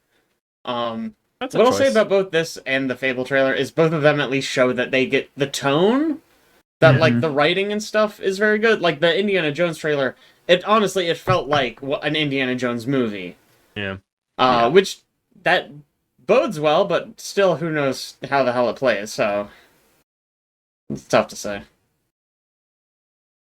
They showed Avowed again, which continues to look a lot like Skyrim, but I have faith in Obsidian. Yeah. We'll see. I feel like Make really good Obsidian stuff. hasn't missed in a while. Yeah. So I would say this is honestly the Knock first on time wood. I've heard of Avowed, and it looks really cool, and I'm pumped for it. It's Yeah, on this my is, wish list now. these are the guys who made Fallout Pillars of New Eternity. Vegas or Pillars of Eternity and Outer Worlds. Yeah, Not Outer Outer Worlds. Wilds, Outer Outer Worlds. Yeah. Which I loved. Outer Worlds, excellent. That's a good game. I'm hoping. I mean, to I don't get want to jinx something on them, that but scale. they do good stuff. That's the thing, right? This is another one where we haven't seen a lot of gameplay, but they just haven't missed. And it They feels do. like a Western RPG would be like right in their wheelhouse. I feel like they could crush it. I'd say this The- trailer does have gameplay in it. Does it? The one It that they does. released, yes. Yeah. And it looks, as Alex said, it looks very Skyrim-like in a lot of ways. Okay. Which isn't a bad thing. I mean, there's a reason why Skyrim's so famous. But I'm pumped for it. They said if Bethesda's not going to do Elder Scrolls 6 for another 10 years, Yeah, we'll do it. We'll do it. Fine, I'll do it myself. Yeah. As they say. It's in the Pillars of Eternity world as well, which is a really cool. Oh, I didn't know is that. it? Yeah. I didn't know it was the same continuity. Okay. Yeah. That's neat. They showed more STALKER too. Yeah. So excited for Stalker. That's I'm on upset that track you for this phrased it year that still. way, but I understand. Yeah. Stalker September 5th is the release date. Alright. Not too far It off. looks exciting. It looks atmospheric. It looks. I wonder how long that game will be. Like, is it going to be like a big exploration heavy, like spend a lot of time roaming the world situation? Shadows of Chernobyl was. Yeah. The developer described the game as having a huge, borderless open world and a non-linear story. Mm-hmm. That's not a good sign. I don't like that. First game's good. That'll be the Fallout stand-in, Pretty similar. I mean, since they can't do basically. Fallout 5. Well, they're doing Fallout 76, Alex. You can play as a ghoul now. You can play as a ghoul. What do you want? I thought, okay. I thought Frag Punk was a cool concept and Yeah. idea. It was a 5v5 shooter with cards. Oh, yeah. Mhm. The Change the card-based rules. hero shooter. Like flip the Yeah. world upside down, hide in a bush randomly, like cool stuff. Big head mode, I think, was in there. Yeah, big head Mhm. yep. Make headshots Could, really could be easy. some fun for a while until the sweats get a hold Yeah. of it. Yeah. I think it's so funny that so many 5v5 shooters are coming out now. Yeah. It's like the Overwatch wave came, crested, tried to come again, crashed really hard, and now all the 5v5 shooters are coming out. I really feel like it must be spotting that Overwatch was waning and everybody being like, oh, we have to fill that market gap. Yeah, start development now, and now here we are a at couple seemingly years a out. random time, but everyone's putting it out now. Yeah. It's also that Fragment trailer. Like it's just a good trailer. Like even like the game looks cool, but they did a really good job with in terms of like making the game look fun and like the music and everything. Like It also had 5v5 gameplay. shooters, yeah, they have gameplay. It's almost all gameplay. And 5v5 shooters aren't really my thing, but I'm watching this. I'm like, okay, I'll give that a shot. Looks cool. Yes. Give it a shot. Play This is more true. hero shooters with me. I like hero shooters. Speaking of good trailers, Diablo puts out the best cinematic trailers. It's true. Hands down. I was watching that trailer, I was like, this is so cool. And it was like Diablo. I was like, okay. Ah, It dang. makes you that want to play sucks. Diablo, but then you realize, oh, it's Diablo. Yeah, exactly. That is for an expansion that they did that cinematic for. That's going to be like that's going to be like $40 at least, right? For that, something like that. Bro, New you're character lowballing class. it. What's You the? think I'm lowballing $40? I think it'll be at least 50. Nah, I say 40. Nuts. Here's the real question: is it coming to Game Pass? Mm, Because if it's That's a coming to good Game question. good Pass, question. maybe I try it. Can I use my character from my BattleNet purchased copy? Alex, please On don't ask Game questions Pass. you already know the answer to. Almost I certainly. can tell you at the end of the trailer, it does not say anything about Game You- Pass. You probably No. wouldn't want to use your character first of all. You'd probably want to start over. Do we know You think? do we know what the new class is? It just has a new character now. Yeah, there is a new character class. I just don't Yeah. know what it is. I haven't kept up with Diablo in a while. I mean, I got 2 level 100s and 1 almost level 100, and I pretty much quit that game. Diablo's in the bucket of just it was interesting, and then Last Epoch came out, and it's just better. So I just stopped playing Ooh, Diablo. shots fired. Get them. We should play more Well, of that. I don't think anybody would disagree. And also, yes, we should when we're not all playing Destiny. I know. I was gonna say you're saying that while Destiny's out, Alex. I know. Yeah. Give it like a month for us to get bored of Destiny, and then we can go back to Last Epoch. I think my favorite announcement out of anything that's come out in the last couple weeks, all the shows, Life is Strange double exposure. Okay. Yeah. That caught me Good pick. so off guard. They're doing a sequel to the original Life is Strange storyline Mm-hmm. with So, like, all Max the other- Caulfield Mm-hmm. as the main character. All the other mainline ones have had different characters. I mean, I'm also very excited, actually. I really liked Life is Strange 1. It seems weird that she can now, instead of having time powers, she has multiverse powers. Yeah, it's like a expansion of her powers, it seems, maybe. Yeah. Like she's hopping between timelines now instead of just Yeah. rewinding. I guess I don't know. I barely played 2 or 3. But I like the concept of her. It seems like the concept based on this trailer is that she has to solve a murder mystery. Like her friend dies in one timeline and she moves to another timeline where her friend did not die. And she has to basically figure out how her friend died in the original timeline. Which sounds awesome. That sounds so cool. I've wonder heard if she- rumors of like implications on like the end of the first game. You had to choose between saving Chloe or saving Arcadia Bay, and like which side of that is going to be like the base reality, and if the other side is going to be the other like reality, maybe like that would be cool. That would be really clever. Actually, I like that a lot. That would be a cool spin if they did that. I don't know. Do you think she still has the time travel powers, or is it just multiverse? Yeah, I mean, I don't know. obviously we don't know, but Yeah. the time travel powers worked so well in this style of game, where it's like a consequences, choices matter game, but you could like go up, make a choice, and then rewind to make the other choice. Yeah. It fit so naturally, and it felt so like interesting. It was something I thought the second one was lacking because the kid has like telekinesis powers, Yeah. which like cool, but it wasn't as like I didn't find it as interesting. I mean, it doesn't really. There's no like meta element to the story. For Yeah, right. telekinesis There's no. powers. It doesn't have like a gameplay implication. It's just now he's a superhero, I guess. Yeah, I mean, the second one is just all around worse in like yeah, that was every kind respect. of the vibe I got. Like It's too bad. his powers were very like at the whim of the plot they would do something, and like sure. The whole thing with Life is Strange 1 is being around all these characters and getting to know them and like forming bonds and like, yeah, you know, teen stuff in high school and all this thing. And then the second game was like a road trip essentially, and you met new characters every few hours. Yeah, and then they went away for forever. Seems like a real mistake. Yeah, when you're trying to build like intrigue about your characters, and it's like, well, this guy doesn't matter at all. The game structure's worse. The mechanics are worse. I don't like the MacGuffin that you keep on using for this plot. It's not great. And then the third one, True Colors, I actually quite liked. The supernatural element there was she could read people's emotions. So that's how you use that in making choices. Yeah. So it's a little bit different than rolling time, but you could see how people would react to what you said. Mm-hmm. It at least has some gameplay implications, right? Which that's cool. I've been meaning to check out the third one. I just never have. Yeah. But maybe I'll try to check it out before this comes out. Although this comes out later this year, so let's put a pin in that. That might not happen. Although they'll probably do like the episode thing, so it probably won't be done releasing until like mid next year or something. That's a good point. That is a good point. So if you wanted to wait for it to all be out, you could have some more time there.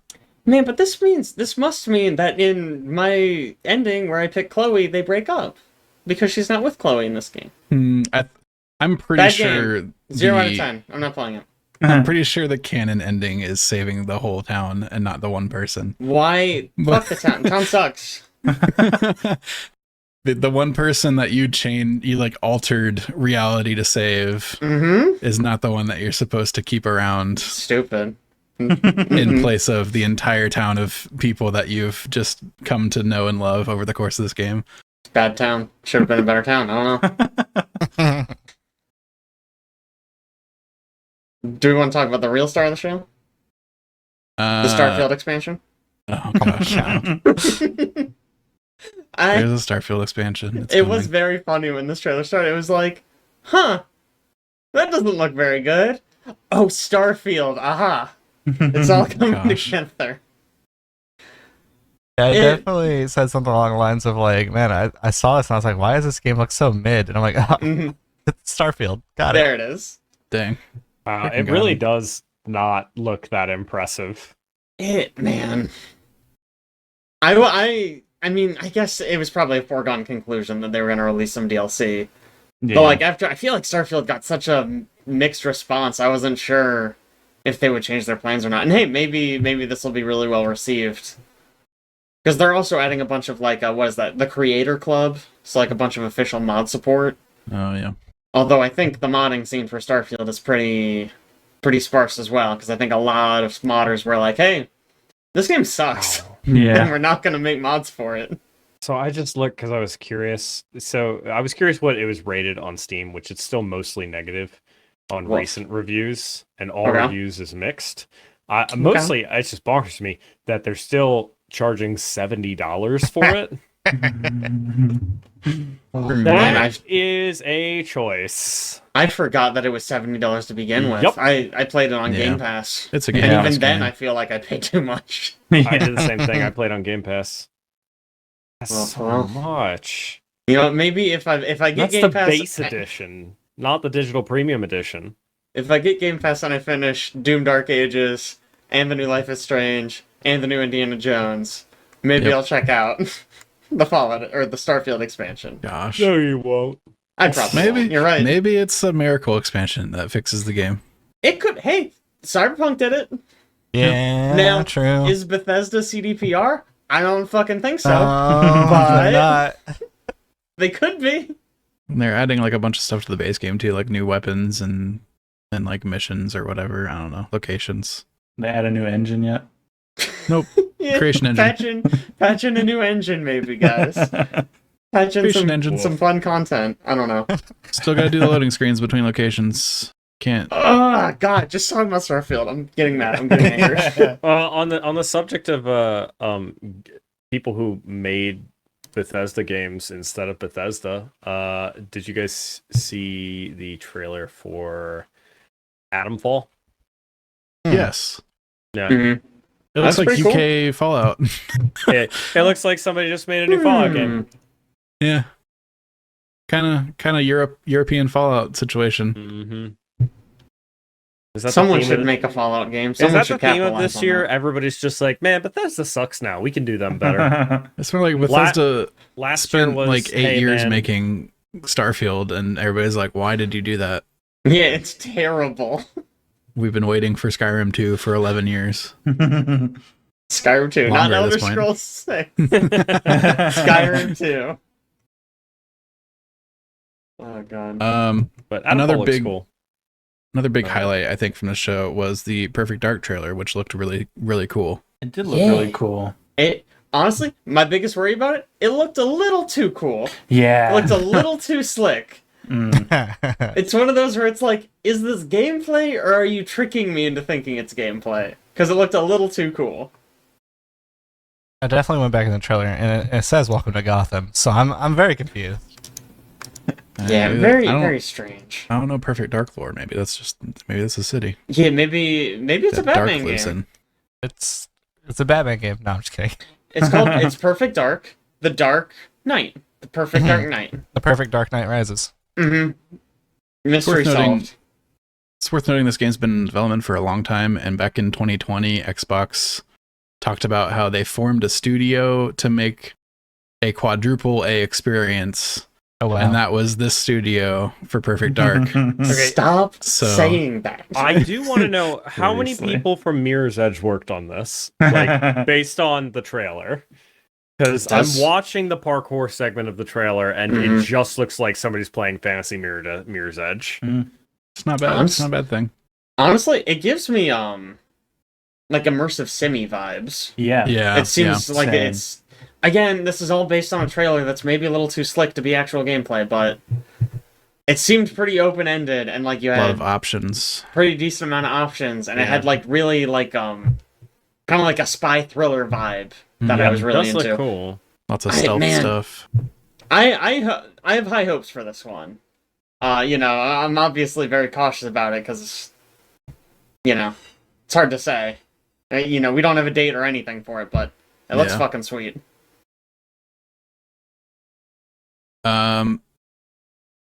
They did the thing at the end of the conference. So I was like, if Silk Song's gonna show up anywhere, it's gonna be at this Xbox conference probably. And then they did the Yeah. thing at the end where they were like, "We got one more thing," and I was like, "Oh my gosh, it's gonna be Silk Song." Silk and then Song. it was, Come on. Very of course much it's not gonna be Silk Song. Mhm. but it was a new Gears of War game, which I completely slipped my mind that there was rumors that new Gears of War was gonna show up here. So Hmm. Yeah. that was cool. Surprised it wasn't Gears of War 6 though, and it's just a prequel. Very and surprised. Gears of War E-Day. So yeah, that's a choice. I'm okay with it just because, you know, They really were doing a enjoy trilogy Marcus and with these Dom, new but- characters, and they left the last one on a huge cliffhanger, and they're like, all right, years later, what are we doing? A prequel game. yeah, I don't know. E-Day. I wonder if like the two new ones, like 4 and 5, just didn't get enough traction, and so they're like, we got to go back to the drawing board, even though we left the fifth one on like a huge cliffhanger. Like we can't finish the story because people don't like these new characters. Yeah, I don't know. They're also calling it Gears of War, which they scrapped the of war part a while ago. Yeah, Oh, they just yeah. started calling it Gears. Like Gears Yeah. 5 is that is the official title for that game, Gears 5. Oh yeah, They I weren't forgot. nowhere I forgot anymore. about that. Very peaceful game. I don't know, the response I was seemed pretty darn positive. Like people were like, the tone and stuff like that, going back to like the darker stuff, seemed to be like what people were wanting. I mean, if you look at the So- first game, like it's just dark and gritty and in your face with gore, and just there's that feeling of hopelessness, and then you know you second game, there it was a little comeback, and in the third game, like you have the victory happen, and then the fourth and fifth game, they've just been kind of, I don't know, like Disney theme park kind of. Yeah. Just open worldy, just not like the open world was a choice. I don't think it was a good one. They've struggled, I feel like, a lot with what enemy they need to be fighting, because the Locusts were really good as an enemy type, I think, and then they defeated them. So, like, what do they do after that? Them again, obviously, but like different. Mm-hmm. But yeah, the more recent games are like pretty bright and colorful, and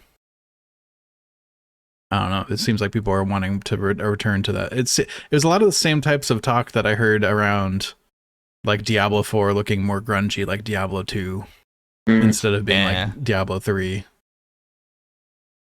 I also really loved that they put the Mad World theme in that trailer as a callback to the first Gears of 1 trailer. So it's a classic. It's really good trailer music. Anything else at the Xbox showcase? I think that's all I wanted to talk about. I was gonna say, Jake, you want to save yours for last? No. You go. All right, yeah. I was gonna say, I don't remember if we mentioned it, but they did announce a new, unsure if sequel or remake of Age of Mythology. Oh man, I never played the original Age of Mythology. It was a pretty damn good ARPG. I mean, I liked it a lot. It still holds up decently well. They've already, so I think this is going to be a sequel because they have already remade Age of Mythology once, or they did a remaster. Excuse me, They did a remaster, yeah, not a remake. It's an ARPG. Yeah. What? I thought it was RTS. I also thought it was an RTS. It does look like an No, RTS. it's an ARPG.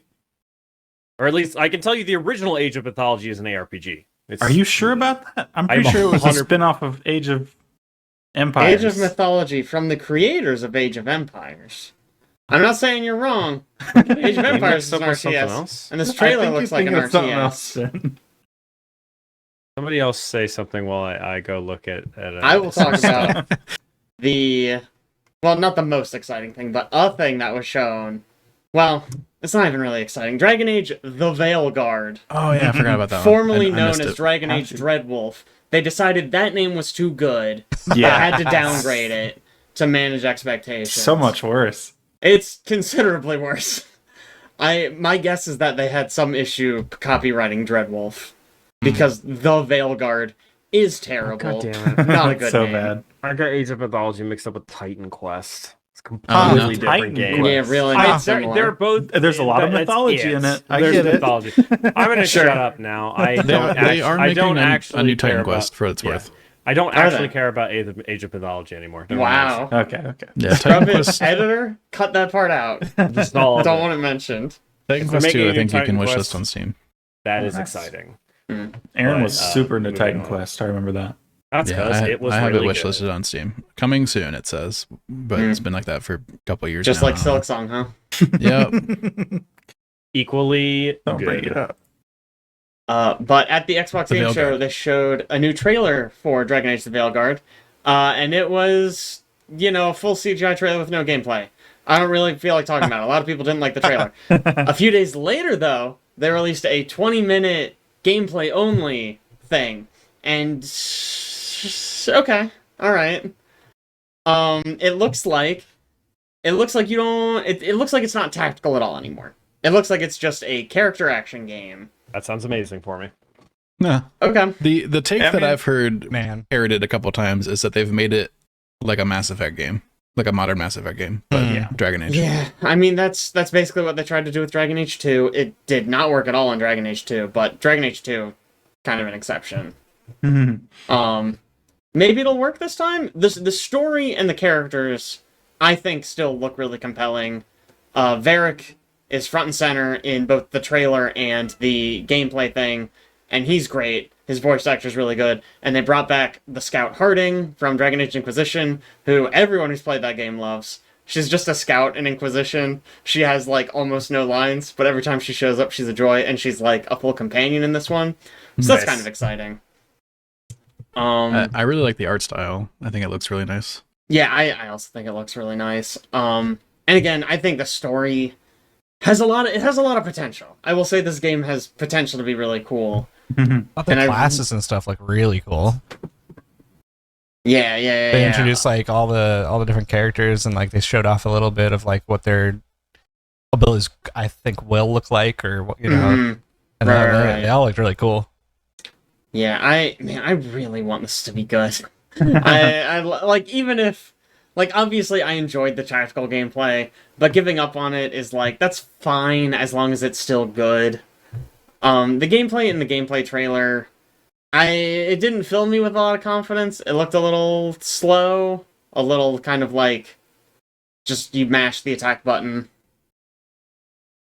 But I don't know. Yeah, we'll see how much depth is there, I guess. Yeah, it's again, to me, the gameplay is almost incidental. If they can nail the story and the characters, I think I will still be on board.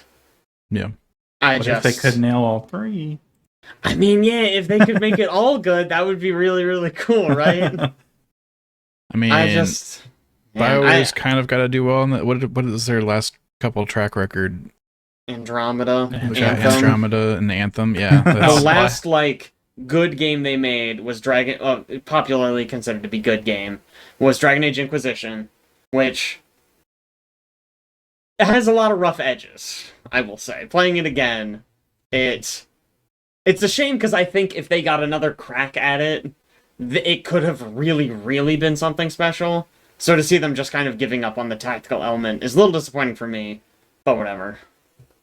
I don't know why I liked Origin so much, but when I went into doing Inquisition, I just it didn't have that character to it. Dragon Age Origins is so good. Like, I almost don't want to get too hyperbolic with it because I haven't played it in so long, but I feel like it's up there with like Baldur's Gate. Like, I think the storytelling and characters are so good in Dragon Age Origins. And the series has just been coasting off of that, honestly. Not in recent history, but at least in the, maybe 2020 or something like that, I picked it back up again and played it a little bit. So, like, I mean, it's still held up. Dialogue was still there. Choices. I mean, the graphics weren't the best, but, Yeah, no, I love Dragon Age Origins. I think it's so good. And I would love to see them get back. I think it's so funny that they decided to focus more on action. It seems like in the Veilguard, when, like, if they had stayed the course and stayed tactical, they could have been the next Baldur's Gate. You know what I mean?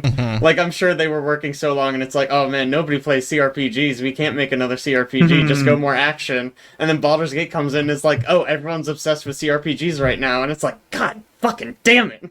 I wonder what their sales look like for Origin, for them to make the choice to stray away from tactical as much. I don't know. I mean, it was a weird time, right? It was around 360. I think they were trying to get more into the console game. Maybe, yeah. Yep. So they're like, because Mass Effect did the same thing, right? It was more of an RPG, and the Mass Effect 2 leaned a lot more into the action, but it was a shooter, so it was kind of a really natural transition, whereas Dragon Age didn't fare so well in that transition. It also seemed like, I don't know the development history, but it seemed like Dragon Age 2 was really, really rushed. Like, it seemed like they just didn't have the time or resources to build it out. Yeah, and then Inquisition kind of split the difference between the two, but it seems like now they're going back to, we're just going to do action. And I hope they can pull that off. I've been seeing, like, a weird amount of Anthem talk lately.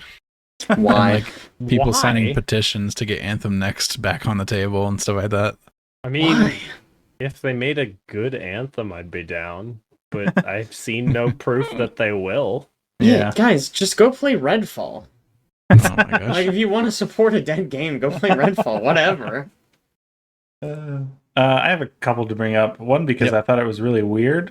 So South of Midnight is made by the We Happy Few people. And it's all, the cinematics are all stop motion, or maybe not stop motion, but animated at a very low frame rate. Which is a weird dichotomy for when it enters into the gameplay, which is perfectly smooth 60 frames. Really weird. Yeah. I don't know how I feel about it. I mean, I imagine playing in that stop motion style could be pretty jarring. Oh, for sure, that would be terrible. But I don't know. It feels weird swapping between the two. Yeah, it is weird that the cutscenes are like that, but the gameplay is not at all like that. Mm-hmm. I Like, you didn't could do realize what they did in Spider-Man, where that one costume is low give frame you the rate. option to toggle it. It was cool. Yeah, I did. I really enjoy using that skin on Spider-Man. Mm-hmm. But it's not the whole world that's running like that. Yeah, I could see that being Right. really terrible. Yeah. I didn't know it was the I like Happy the visual Few. style. Yeah, I didn't know that was either. cool. It's really striking. It looks. This is going to be an insult, and I don't necessarily mean it that way. It looks like Forspoken to me. That's what I Just like- said. Yeah, that's Oh, what Jen did you said. say that?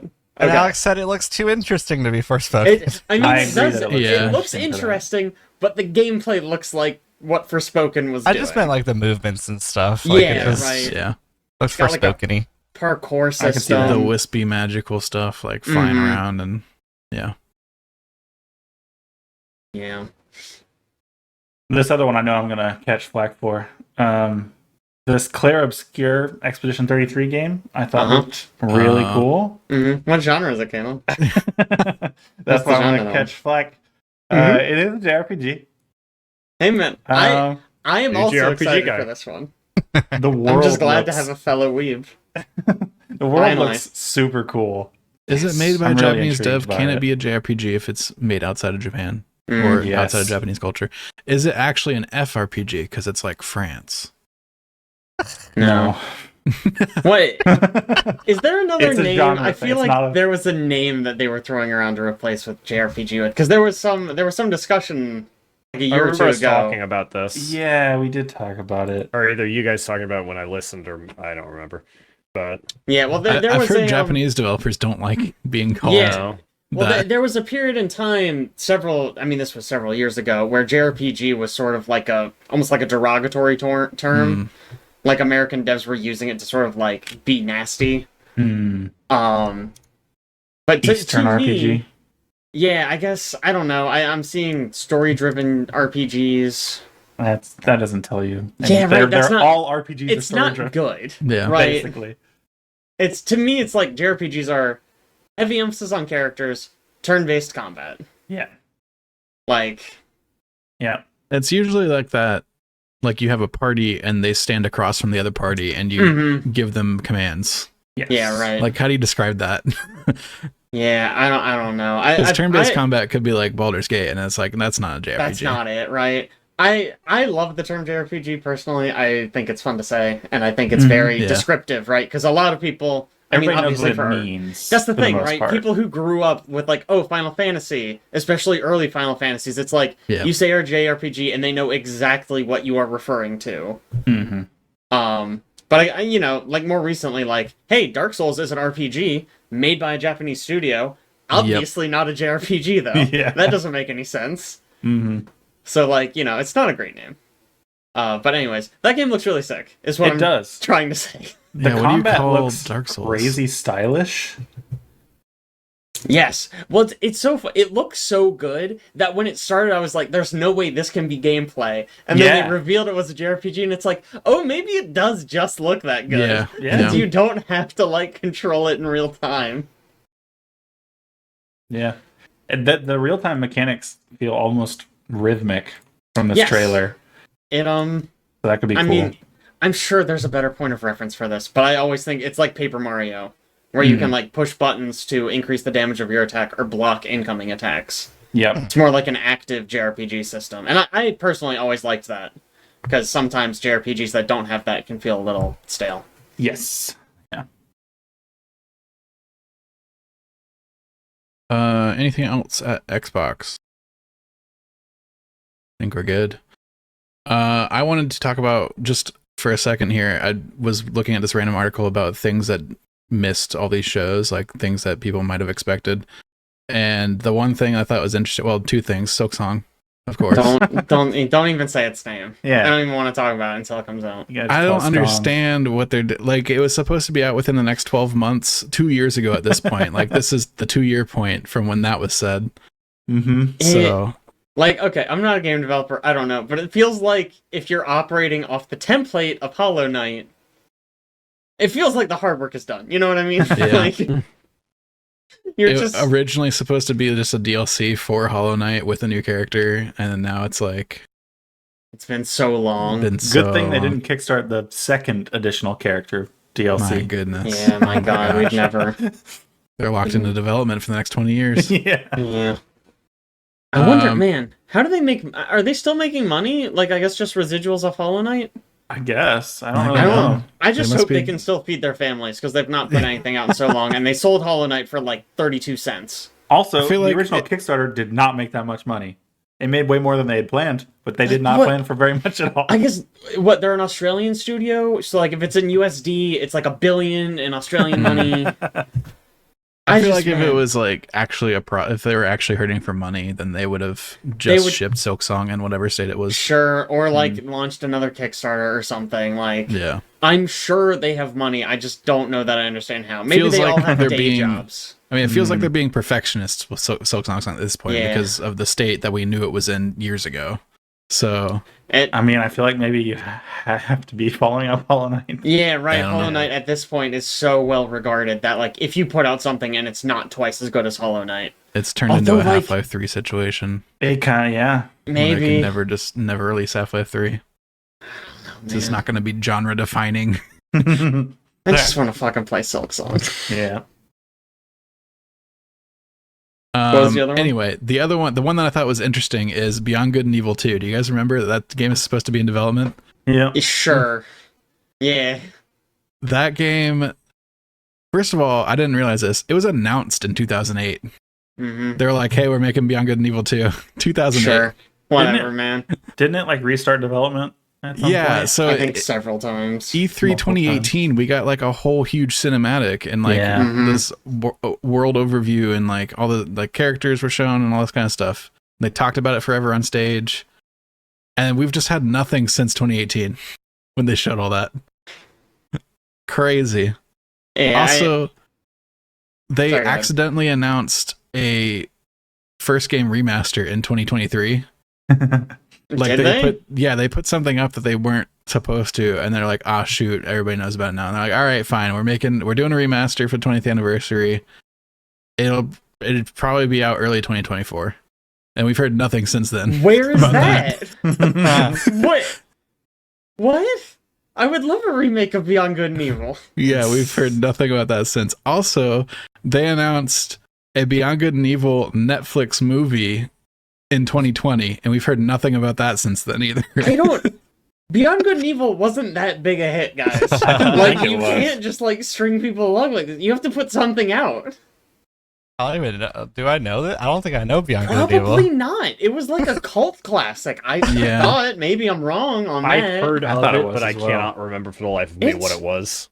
It's like a cool game. You play like a photographer. It's almost got like Half-Life 2 vibes. There's like aliens and stuff. You like go to like investigate this thing. It sends you on this like journey. You like find conspiracies in the government.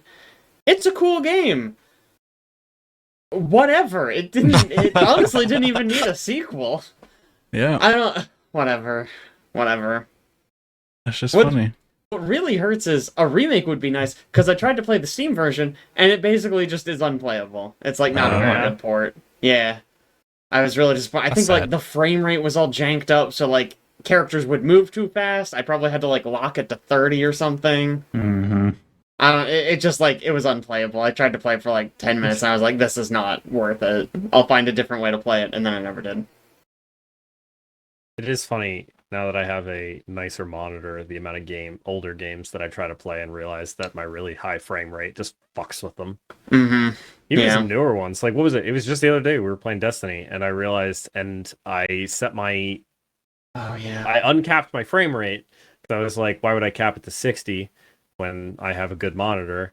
And then I realized that I had VSync on, and VSync in Destiny for some reason maxes out at 60 frames per second. So just Mm. every time I moved my mouse, there was a giant screen tear across horizontally, and I went, "Oh no, this is terrible." Weird. The answer is obvious. Don't move your mouse. I just turned off VSync, but don't Okay, move I mouse guess buttons that's on it easier. too. Do we not just turn off async always? Yeah, like just turn off VSync always. Yeah, if your VSync. computer can run it fast enough, you don't need it. The recommendation for monitors that have G-Sync is to turn VSync on in the NVIDIA settings and turn it off in all video games. Don't believe my interesting. monitor does have G-Sync. I believe I have FreeSync. So that will ensure that your frame rate always stays in the G-Sync window, which should give you a smoother experience. That's And you actually- said turn that on in the graphics settings or in the driver settings. In not in the actual driver game? settings. Hmm. That's what Blurbusters tells us to do, and they're the authority. Wait, on, who? on the Blurbusters did. They're the authority on monitor Excuse tech me. and games. Excuse me as I go pop into GeForce Experience for nothing. Yeah, so I thought that was funny to bring up Beyond Good and Evil 2, that we haven't seen anything on that in like 6 years. Oh, no. It's just Whatever. Oh no, it's updating my graphics driver. Oh, Oh, that's bad. God. Well, It was nice seeing you guys. You're all going to disappear briefly. all right. speaking Well, of Ben's Destiny gone. 2, While Ben's gone, we can talk about. Oh wait, we have a thing for this, right? Oh. wait, we have a thing for this. That yeah, was called Whipple. Whipple. It's chaos without Aaron. Yeah, I know. know, It's right? gonna- It's true. He'll never hear this episode. He doesn't have to know. He doesn't have to know that we fucked True. it up. He won't listen to it. Well, Bipple. So off the top, we got new Destiny content, hot off the press, the final shape. Final shape. Steinei. Mhm. We also have send us in your Destiny lore questions. We have lore masters on staff now. Mhm. Multiple people watching the 10-hour video. about what Yep. happened in Destiny. All Did of people actually watch that? Heck yeah, I dude. did. I just finished it today. Caleb and Jake both watched the whole Mhm. thing. Okay. It's from I didn't know anything about Destiny. Like Well, basically Jake nothing. makes sense. Caleb doesn't really. I have skipped so many seasons. Yeah. Jake was talking Man. about how we brought Sabbathan back. I was like, we did what? When did that happen? Mhm. Like the latest season that happened. Yeah. I didn't know that. She was just suddenly there talking. I was like, what? Why? How? Yeah, I don't. I started to ask about it. I still don't really understand why she's back or how. We needed I could her explain back. it to you now, but Yeah. yeah. We had to Maybe bring her now I back. have to We go did watch her a first. 10-hour video. Whole Just thing. like we needed Riven after we killed Riven. You Yeah, know, there's some times where I'm sitting here like mindlessly farming something, and I'm like, I'll just turn on like Asmongold or something. But maybe I just turn that on instead. Yeah, you should have a Honestly? 10-hour. yeah. Turn it on. That's how I did it. I was working on something boring at work. I just turned it on. Every now and then I'm like, wait, what the fuck did they just say? Yeah. Rewind it a little bit, Hang listen on. to it a little more closely. I'm like, oh, okay, cool. Like the gardener created the universe, Hmm. and then the anti-gardener didn't like that or something. The winnower. The Yeah, winnower. Thank I'm you, pretty winnower. sure their name is the Anti-Spiral. What have you guys thought But of the does new? he have a drill to pierce the heavens? That's us, baby. We're the drill that pierces the heavens. Oh, Of there's no course. drill weapons in Destiny. That's interesting.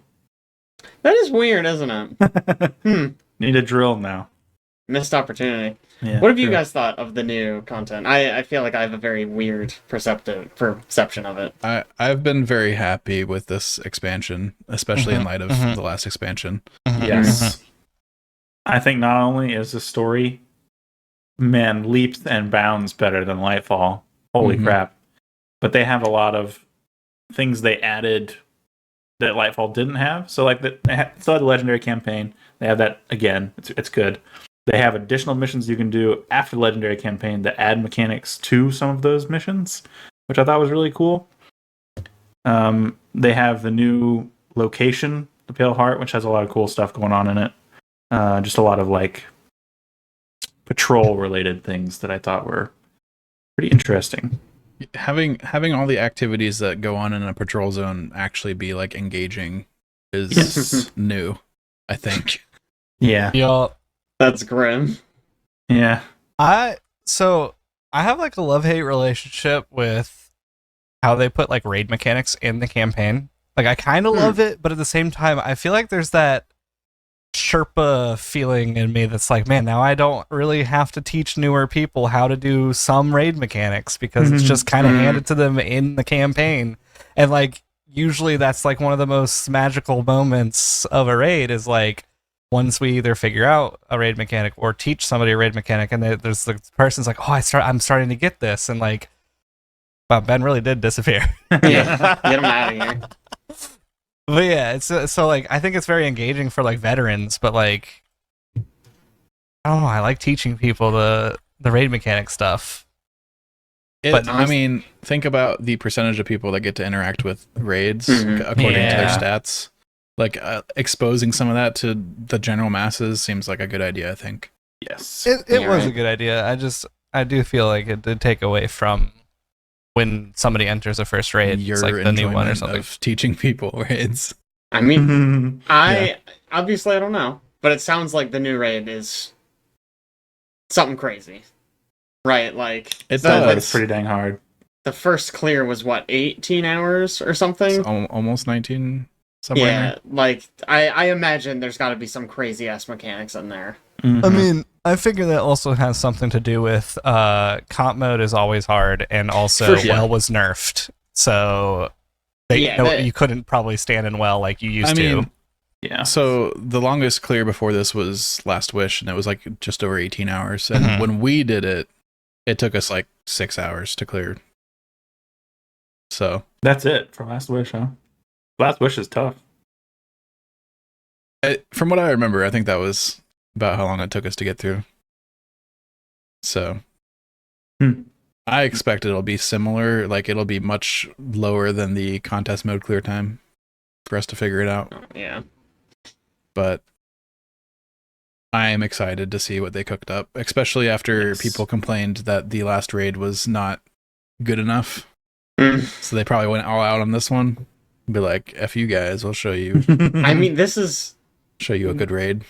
maybe the last raid in Destiny 2. I don't know It could be. one way or the Yeah. other, but it's certainly the last raid of this story arc. It's wrapping up everything. I would think that they would throw everything they had in this, right? Yeah. That this one's gonna be like crazy. Again, I don't want to like overhype it, but Mm-hmm. you know, I imagine they feel that pressure of this is the last one, at least again of this story arc. It better be fucking good. Yeah. I have really been enjoying all the auxiliary content around like the post campaign stuff, like all the quests that they unlock for you to go. It's like a lot of like repeated stuff, but at the same time it's unique enough that it's been Mhm. exciting. And it's giving you something to chase in terms of like unlocking the fragments and then finding and unlocking the weapons for the Pale Heart Zone. Mm-hmm. And some of those are really good and really fun.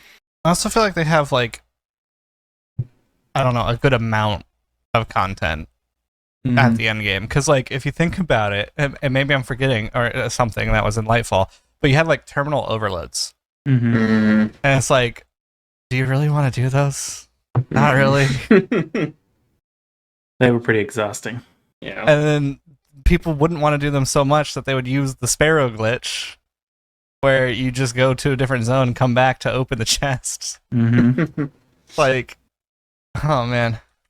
Yeah. But yeah, overthrows are fun. The focus mission super fun. Yes, really like the focus missions. What do you guys think of the new subclass, Prismatic? Oh man, multiple of the classes that I used to use, I'm never going to use again. I'm just going to use Prismatic in place of them because it's just better, just better. Makes sense. It's really cool. It's there are still certain things that I'm like, oh, that would actually require me to go back to Solar to be like most effective at like healing stuff, because it doesn't have everything. But there's a lot of stuff in Prismatic that I'm just like, it's just better than a lot of other classes. On the off chance you're listening to this and you are not familiar with Destiny, Prismatic, basically Destiny, each class has a series of subclasses that have different abilities and such. And the new class, Prismatic, basically just picks and chooses abilities from all the other subclasses and puts them together in like a new Frankenstein-y class. So you can combine like your fire subclass with your electricity subclass. And that was not something you could ever do before. Mm-hmm. I also don't know why I didn't realize this for the longest time, but the other day I just figured out that the new aspect and super that they added with Prismatic are just available on the subclass that they should go with also. So like my solar build has the new super that I use in Prismatic now.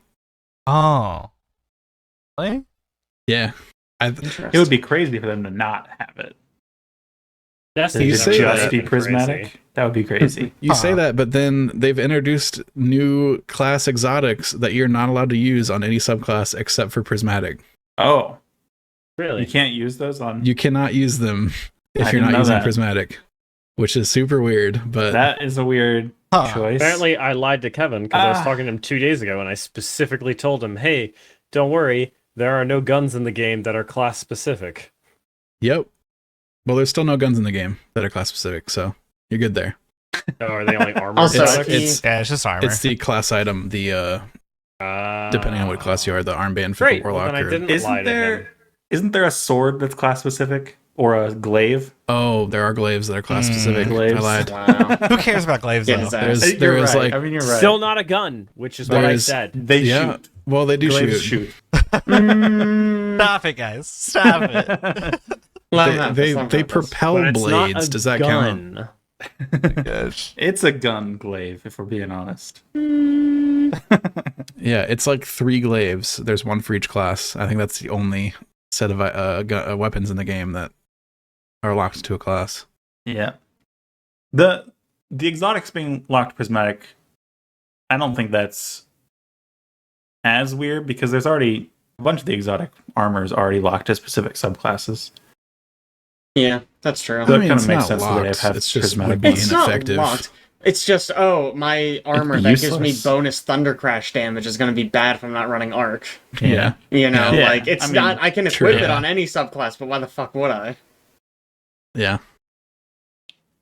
It's just an odd thing to restrict. Yeah, you wouldn't think they'd be worried about it having too much power on a different Yeah. subclass. Yeah, on a subclass with only singular Yeah. subclass elements. I don't You know. would Yeah. think if any subclass is going to be busted, it's going to be prismatic, right? Yeah.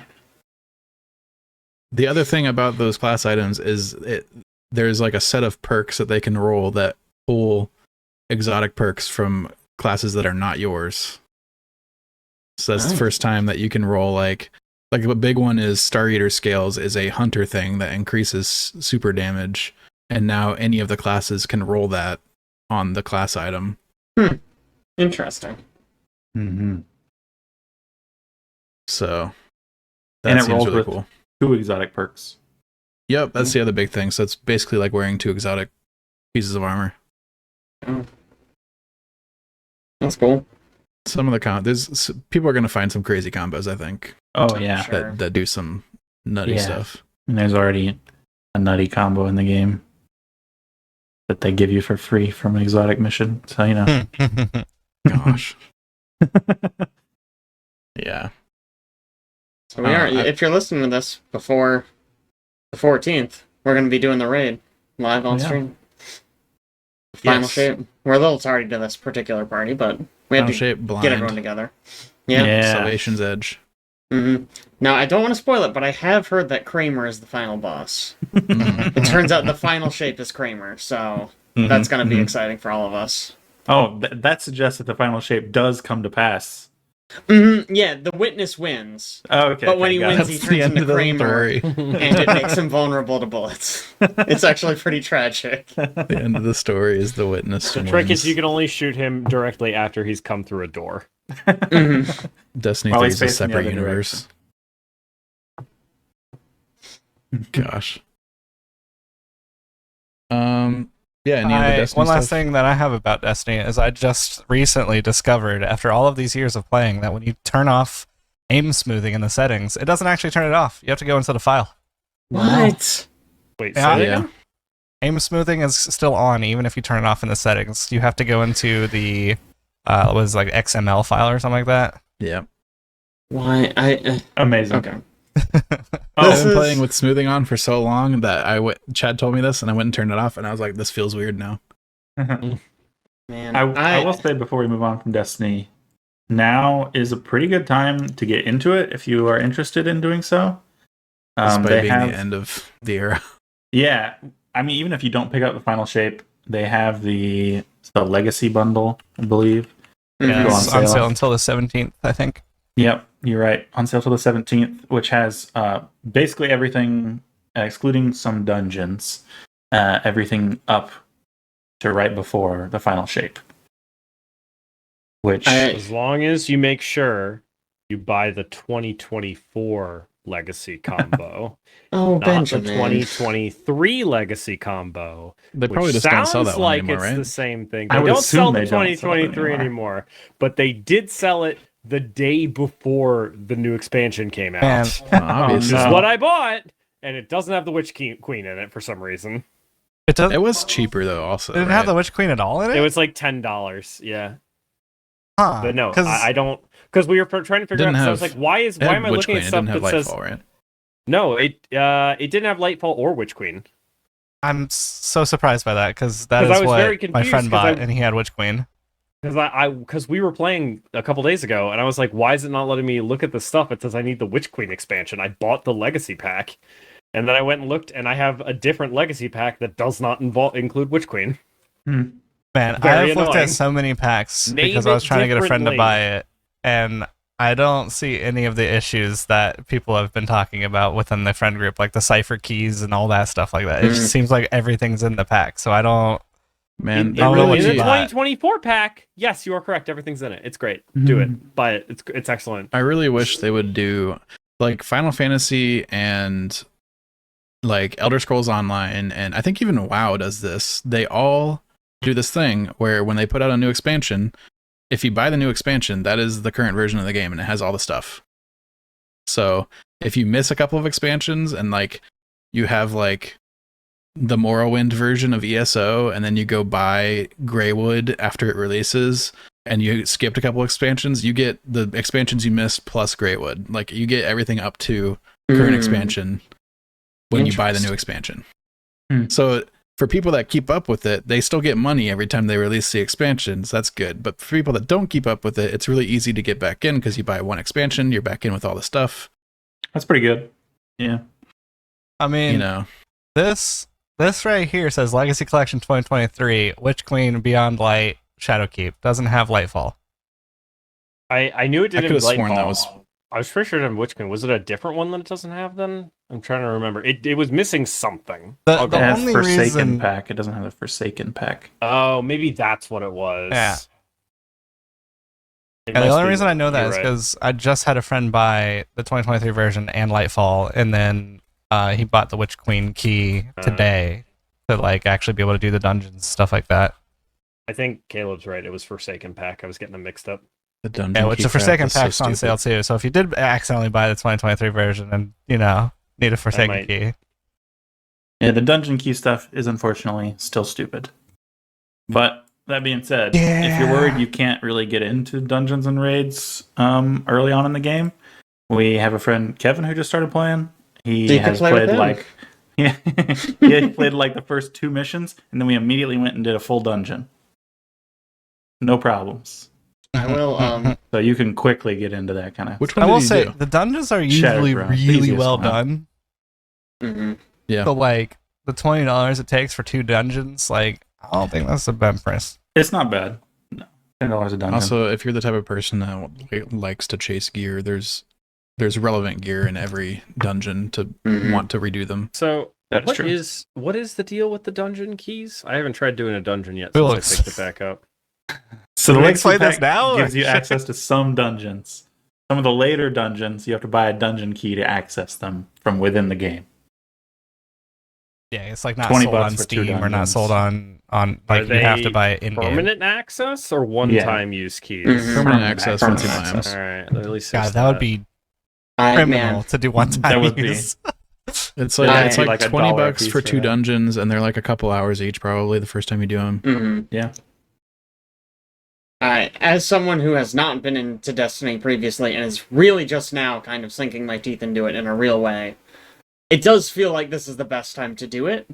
With the new expansion, they just raised everyone's light level, which is like your power level, to like basically the same level when the expansion first came out. So even if you just picked it up now, you'd only be like 100-ish behind, which is not that much for context. So you can basically pick it up, play for a little bit, and be about on even footing with everyone else. They also added a mechanic where your group, it uses the highest light in the group, so you don't have to really worry about it if you're playing with people who have played it already. Oh, I thought that was just based between your personal characters. No, I think it's both. It is both. I I think that's two separate conversations. Yes. Yeah. So if you're in a group, it uses the highest of that group. But if you're playing on your Titan and you switch over to your Warlock, you get whatever the highest is across all your characters as drops. So you can quickly boost your power level on everyone, which is also just so freaking nice. And makes me a lot more tempted to be like, oh, I wonder what a hunter plays like. I've literally never made a hunter character.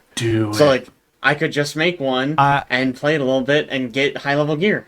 I will say advice on that. If you are going to switch characters, if you get engrams from like Rule or Zavala or, and they're there up at the top, don't collect those on your main character. Save those for your alts to where you can open them and quickly get to that 1990 and all of your other characters. That's a good call. Unless you need like currencies for some reason. Sure. Yeah. Yeah, the onboarding experience has really been nice in Destiny 2. The only thing that's really been a pain in the ass is that I don't think Destiny does a good job of, explaining itself. Where things are or how things work. There's been a lot of, I'm just oh, maybe I'll, go play the old campaigns. Where do I play this old campaign? And Destiny in-game is just I don't know. Where do you think it is? Maybe it's on Mars. Maybe it's on the moon. I don't know. So literally I have to Google where do I go, and it's oh, go over here. And you talk to this person. I'm like, okay, great, thank you. That's pretty bad. That should be fixed. I thought you were going to talk about the stuff that they want you to puzzle out, like finding all the fragments and stuff like that. That's good stuff. That seems like something they want the community to do, and then you look up later. Yeah, essentially. I don't have that kind of stuff. Is almost it's like a video game. You gotta figure it out, you gotta find it, and it is, it gives you enough on the map that you can kind of find those fragments. It's really the inventory management is such a nightmare that you need to use a third-party app. Trying to figure out the number of times we've gotten in this game, it's been oh, Jake, let's go do this quest. Do you have this quest? No, I don't have that quest. Oh, go talk to that guy. That guy doesn't have anything for me. Okay. We spent 5 minutes Googling. It's oh, you had to talk to this other guy and then go talk to the guy I was just mentioning. And it's why? Why do I need to go through all these steps, Destiny? Just tell me where the cool stuff is. Just give me a quest. Whatever. They want you to be immersed in your exploring to try to find these quests. Yeah. Some sort of quest sharing feature would be nice. There's certain MMOs that do that, where you can hit a button and then that's not a bad idea for the people. Yeah, see, what would happen though is that we would be all right, you need to talk to that guy. I'll just share the quest, but then it's he's 3 steps behind. Yeah, you've done 3 steps by talking to 3 different people. That would be okay, I think. At least you would know what you have to do at that point. Yeah, right. I honestly, if it just put the quest at step 1 in my quest log. No, I was saying that they wouldn't design it that way. They would design it where you would click the button of share, and since you've done 3 steps, they would be you need to go back 3 steps. It just doesn't share to the person. Yeah, and so now you have to Google, and you're still at square one. Even if there was a way in game to see the history of the quest log for a quest, that would work. Sure, you'll be able to figure out where you need to pick it up. Yeah, the other person could just be oh, step 1, go here and do this thing. Yeah. It's, I mean, I don't know what the better system is, but just right now it's a hassle. It's a real hassle in to the find quest stuff. They should just have a search feature to where you can type in the quest name and then whatever chain. That's a great idea. That's Yeah. honestly great. Great. Farm that out to They the should third also party group. probably find the quest button immediately when you start a fresh account and tell you what it is. Yeah. I never thought about useful. like there's no completed quest log. It just goes away when you're done. It's gone. Mhm. Yeah. You don't know Somebody what could you've be like, done. "Have you ever done this quest?" And you're like, "I don't know." I don't know. Great Probably, question. maybe. There might be a triumph Where does for it it. start? Yeah. Destiny's a good game, guys. It has its issues. It's a good game. I have a very It's pretty love-hate fun. relationship with it. The thing is, it's so much more accessible and quality of life Oh, yeah. now than So much like, more. like 5 years ago even. There is a reason this I expansion never got into specifically. it until now. Well, we kind of forced you into it at one point. That's true. We Yeah, did. it didn't work. Into one of the worst Like opening probably, activities you could possibly do. probably hard backfired trying to get you into it that way. It's like, Honestly, it's like, probably Jake, did. give me your account. I'll grind you out all the stuff that you need, and then we're gonna throw you in contest mode raid. Let's go. Literally the hardest thing you can possibly do in the game. That was miserable. I will With say that. That no- was not no- very fun. That was no miserable for practice me too, because Jake. somebody don't worry. else grinded you up. Well, it's not even a practice. It Well- wasn't even a practice. It was just I still wasn't high enough level to not die immediately. None of us were. I Constantly. mean, this is Yeah. contest mode at that I mean, point. yeah, right. It's kind of a universal problem. We were like, we need a 6th person. Jake's like, I don't have time to grind this. I'm like, give me your account. We need a 6th person. Did you What's not the- hear us? Do you remember? It wasn't the contest mode, right? There was some other raid we were doing where it would randomly give someone a buff, and if it ever landed on me, we knew King's we were Fall. gonna wipe because I didn't have enough. I wasn't tanky enough to survive. King's running Fall. the buff You where it become needed to be. ghost, you get lasered. Yeah. It was like literally. I think I left for like an hour to get food and came back. And you guys were like, "Okay, we finished that part. Now we'll just do the end." Ugh, Destiny. Anyways, not a problem anymore. Yeah, better now.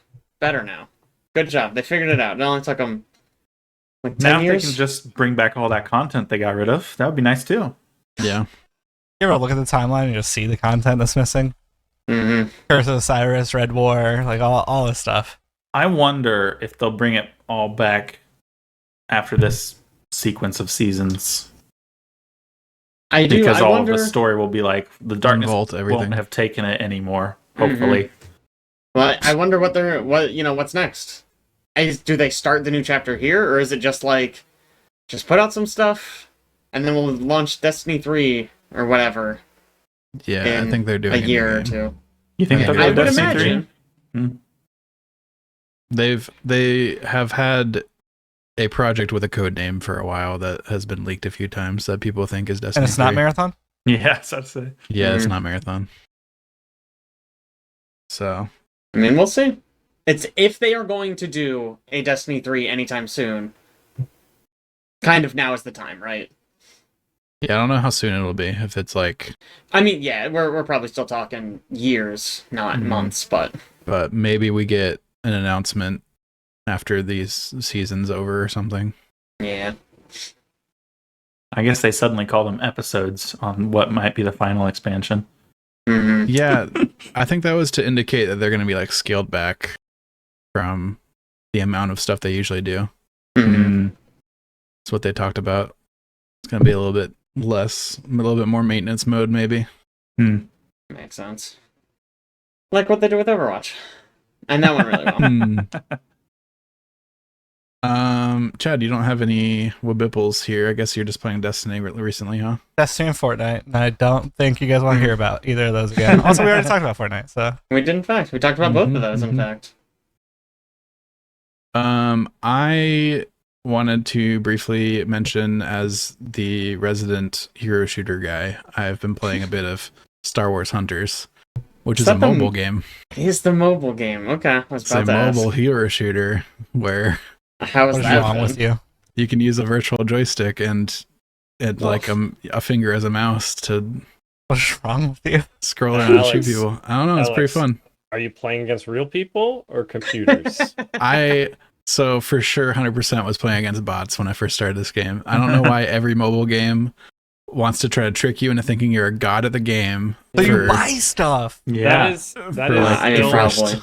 my very first memory of you, Alex. Man. Like meeting you was you sitting I on the couldn't couch believe it. playing. Was it PUBG PUBG probably? Mobile? It was Yeah. PUBG, I think. PUBG Mobile. Like I'm a god, and then somebody googling going, Alex, you're playing against a bunch of AI. yeah, as the Just first you time I being so experienced sad. being tricked in a video game like that. That I is thought for sure you were going to say the perpetually first time my you experienced being first good. memory of you. Wow. I actually thought that's where he was going as well.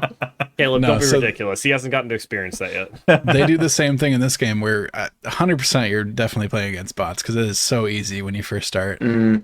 And you're just a god amongst men mowing people down. But I have clearly got to the point where I'm playing against people now because I have had some people wipe the floor with me at this point. Mm. And now I'm wondering now, like, are people playing with like controller attachments or something on their phone? Because their 100%. movement is Probably. much better than mine. But They're also playing on emulators and, you know.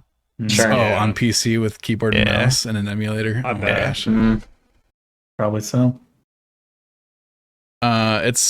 It's been pretty slow to roll out heroes, so they definitely are trying to get me to like spend money, but I have not done that. I don't think I will, but the matches are super quick, so it's like it's a fun little like you pull it out, play like 5 minutes here or there. And you get your little hero shooter fix, and it's Star Wars themed, so that's kind of cool. This is the world's first speed MOBA.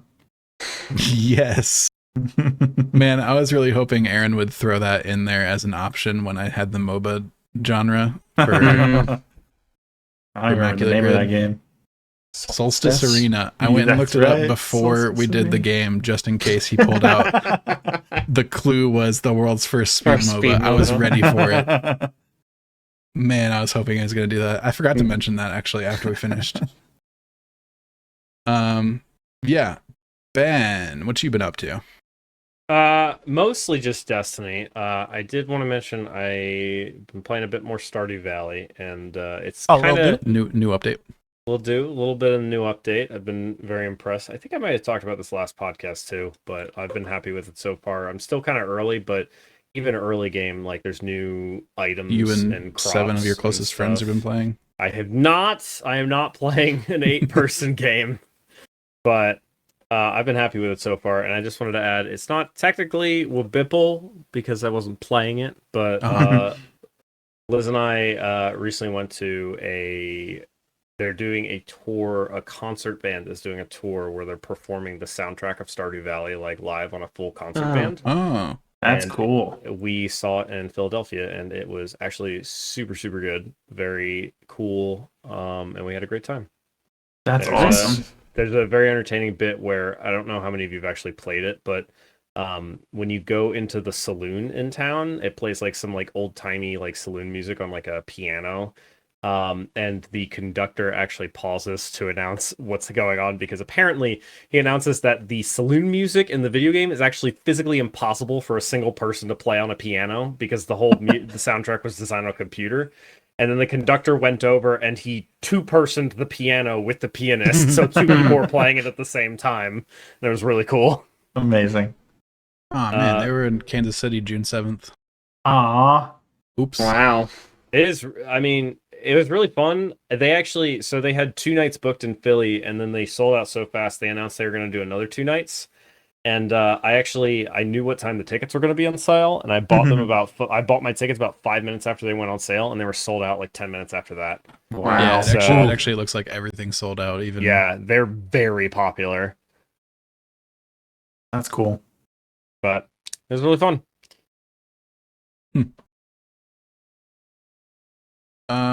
Caleb. what you been up to? So Prince of Persia: The Lost Crown just got an update. Added a free content update, I should specify, that adds a section called the Divine Trials, which are essentially really difficult challenge rooms, both platforming and puzzles and combat. And so far, I am really enjoying them. The platforming ones specifically, because I do not remember enough of the combat to be good at it anymore. Wow. So I'm gonna have to get good at the combat again to try to beat the combat challenges. But been having a fun time with that. I'm not very far into it, but we'll see. And then I've been playing Nine Souls. I played all the way through Nine Souls. Oh, nice. So, yeah. It's made by Red Candle Games, who are known for their 2 horror games, Devotion and Detention. But it is a Souls-like Metroidvania. 2D platformy. It is heavily focused on parry mechanics and combat, which, as we all know, I'm a huge fan of.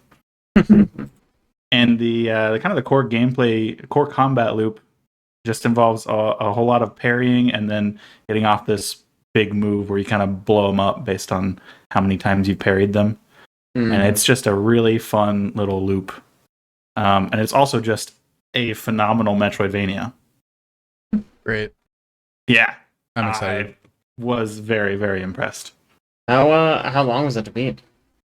I have 22 hours. No, I have 20 26 hours. That's a lot longer than I thought you were gonna say. Wow. Yeah, I mean, I didn't 100% it because that requires an entire second playthrough. Of course. But I have done a bunch of. I've done basically everything you can do in one playthrough. Great. Even still, that's a lot of content. Yeah, it's a lot. I thought it would be on the smaller side. Like, I think Detention, I finished in like 5 hours or something. Oh, Really cool game, but short. Mm-hmm. There's a section in this game where you can really see their horror background, and I think it's the best part of the game. It's so cool. Mm. It's gonna be too scary for me. Really enjoyed it. I probably not. Lately, you've been okay You at playing played them, Alan so- Wake too. I don't think Yeah, you I even know, get right? that excuse anymore. It's true. True. Honestly, Man. to be honest, I'm just glad these guys are still making games. They got in a lot of trouble after Devotion.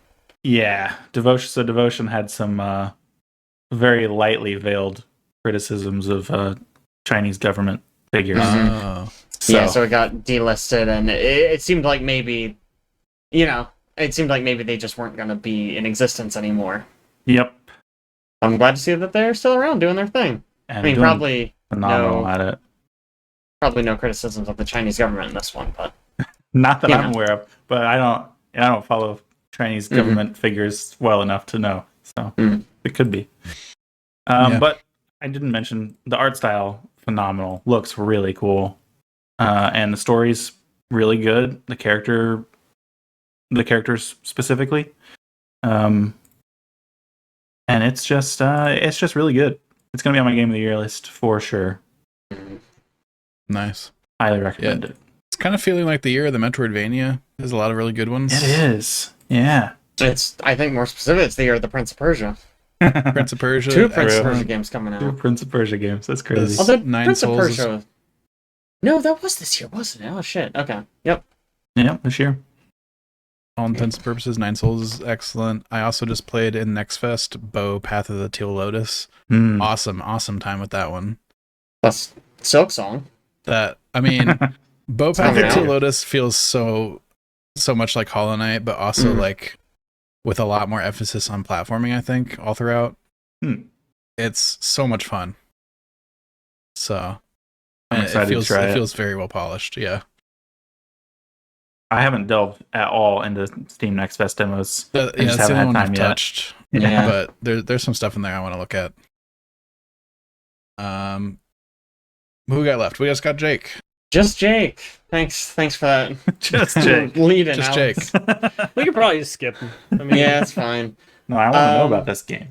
Yeah, so I've obviously been playing a lot of Destiny, and I also kind of splurged and bought a bunch of PS5 games, and I thought I was mainly going to play Final Fantasy Rebirth, and I played a little bit of that, but I really fell into Unicorn Overlord. For whatever reason, I just kept coming back to it.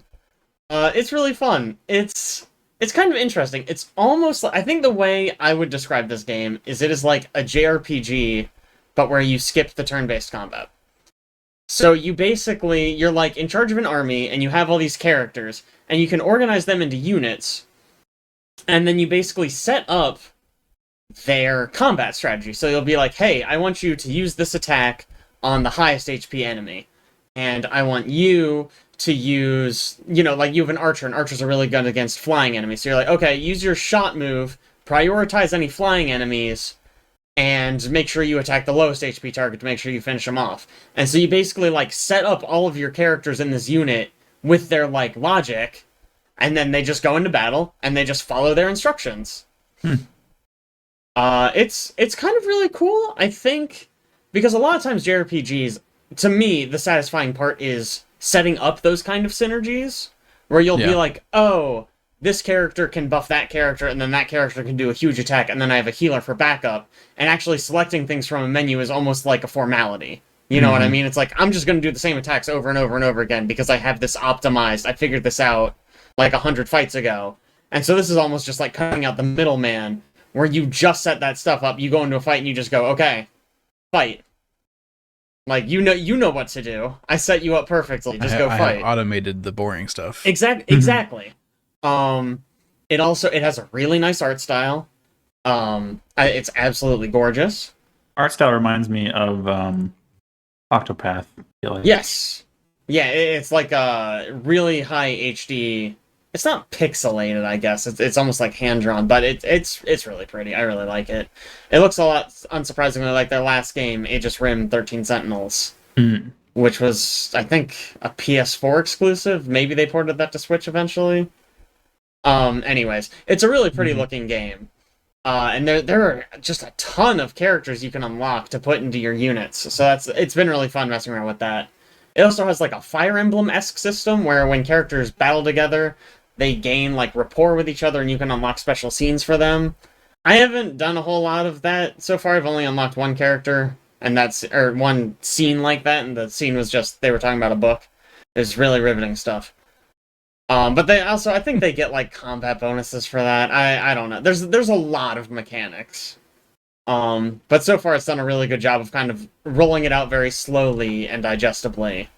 Whereas I feel like it could really easily have rolled it out and been overwhelming. But yeah, it's been really. I think the reason I kept coming back to it is like I'll do a mission and I'll unlock this like big strong guy who heals himself. And I'll be like, oh, okay, like I finished the mission, maybe I'll set this down, I'll go get dinner. And as I'm like making dinner, I'm like, you know what? I bet I could take that big tough guy and I could put him in a unit with the healer, and then he tanks damage in the front and the healer keeps healing him up and he just can deal a bunch of damage. And I'm like, well shit, I gotta try that now. So then I inevitably open up the game again, build that unit, send him out, and I'm like, oh, that works really well. Oh, I unlocked a wizard character. Interesting. Where could they go? And I just keep coming back. It's, it's not quite the one more turn thing, but it keeps introducing new pieces of the puzzle that make me go, oh, I bet I could build something interesting with that too. So it's been really, really fun. I really enjoy it. I didn't realize these games were made by the same dev as Persona. It's not the same as Explains Persona. why Jake likes it. Same publisher, I guess, maybe. Publisher. Atlas. Yeah, is the it's not publisher. made the Atlas, the publisher. Okay. Yeah, It's Atlas must be the Vanillaware for publisher. these. Thank you, Vanillaware. I'm like, I know the name. It's Vanillaware. Okay. Yeah, the only recent game I'm aware of theirs is Aegis Rim 13 Sentinels, which was like a visual novel mech game. Mm-hmm. And it seemed like that game was pretty good. People really liked it. Yeah, but I never heard got a around lot to of playing really it. good things. Yeah, People I raved played a about the little bit of narrative. Mhm. yeah. It's surprising. Looking at reviews for this one, really the only criticism I saw from people was that the narrative is kind of weak. Oh no. I'm not that far in. I think all I can really say so far is that it seems a little generic. You're a prince and the kingdom is overthrown, but you're a child and you are raised in exile and now you're coming back for your throne. It's, not really anything special, but, I don't know. The characters seem well written and well acted, and to me that's more important than the story. Yeah. You know what I mean? Like, I'm thinking like Fire Emblem. I don't think Fire Emblem usually has a very compelling story necessarily. I feel like it's usually the characters that really shine Definitely. in those, so we'll see. I mean, I'm really liking it, and honestly, even if the story is just kind of whatever, like I said, I've enjoyed the characters. I think they're well acted, and just that mechanic of constantly refining my units and making kind of super teams has been really fun. Excellent. Well, that's the end of WHYBPL and the end of the podcast. See you Go ahead, next bring us time out. Took us a while. for Ben's Scotch podcast. We Oh, took, yeah. we took so long on that showcase, the first one, Oh, yeah. and we got to. I was like, the Xbox is going to be exponentially larger and Yeah. longer. Like, there's no way. Yep. Took us a while, but we got there. We No did big it. gig, so- Who was it who said, "Oh, there's not a lot on this week"? I know. As soon as I said it too, I was like, "Well, we got the showcases." That's Yeah. Yeah. but no V gig, so we made up for it. Good job, everyone. Talking Proud about of us. game releases. Aaron would be proud. Yep. All right. I guess we will see you guys next time. Bye. Bye.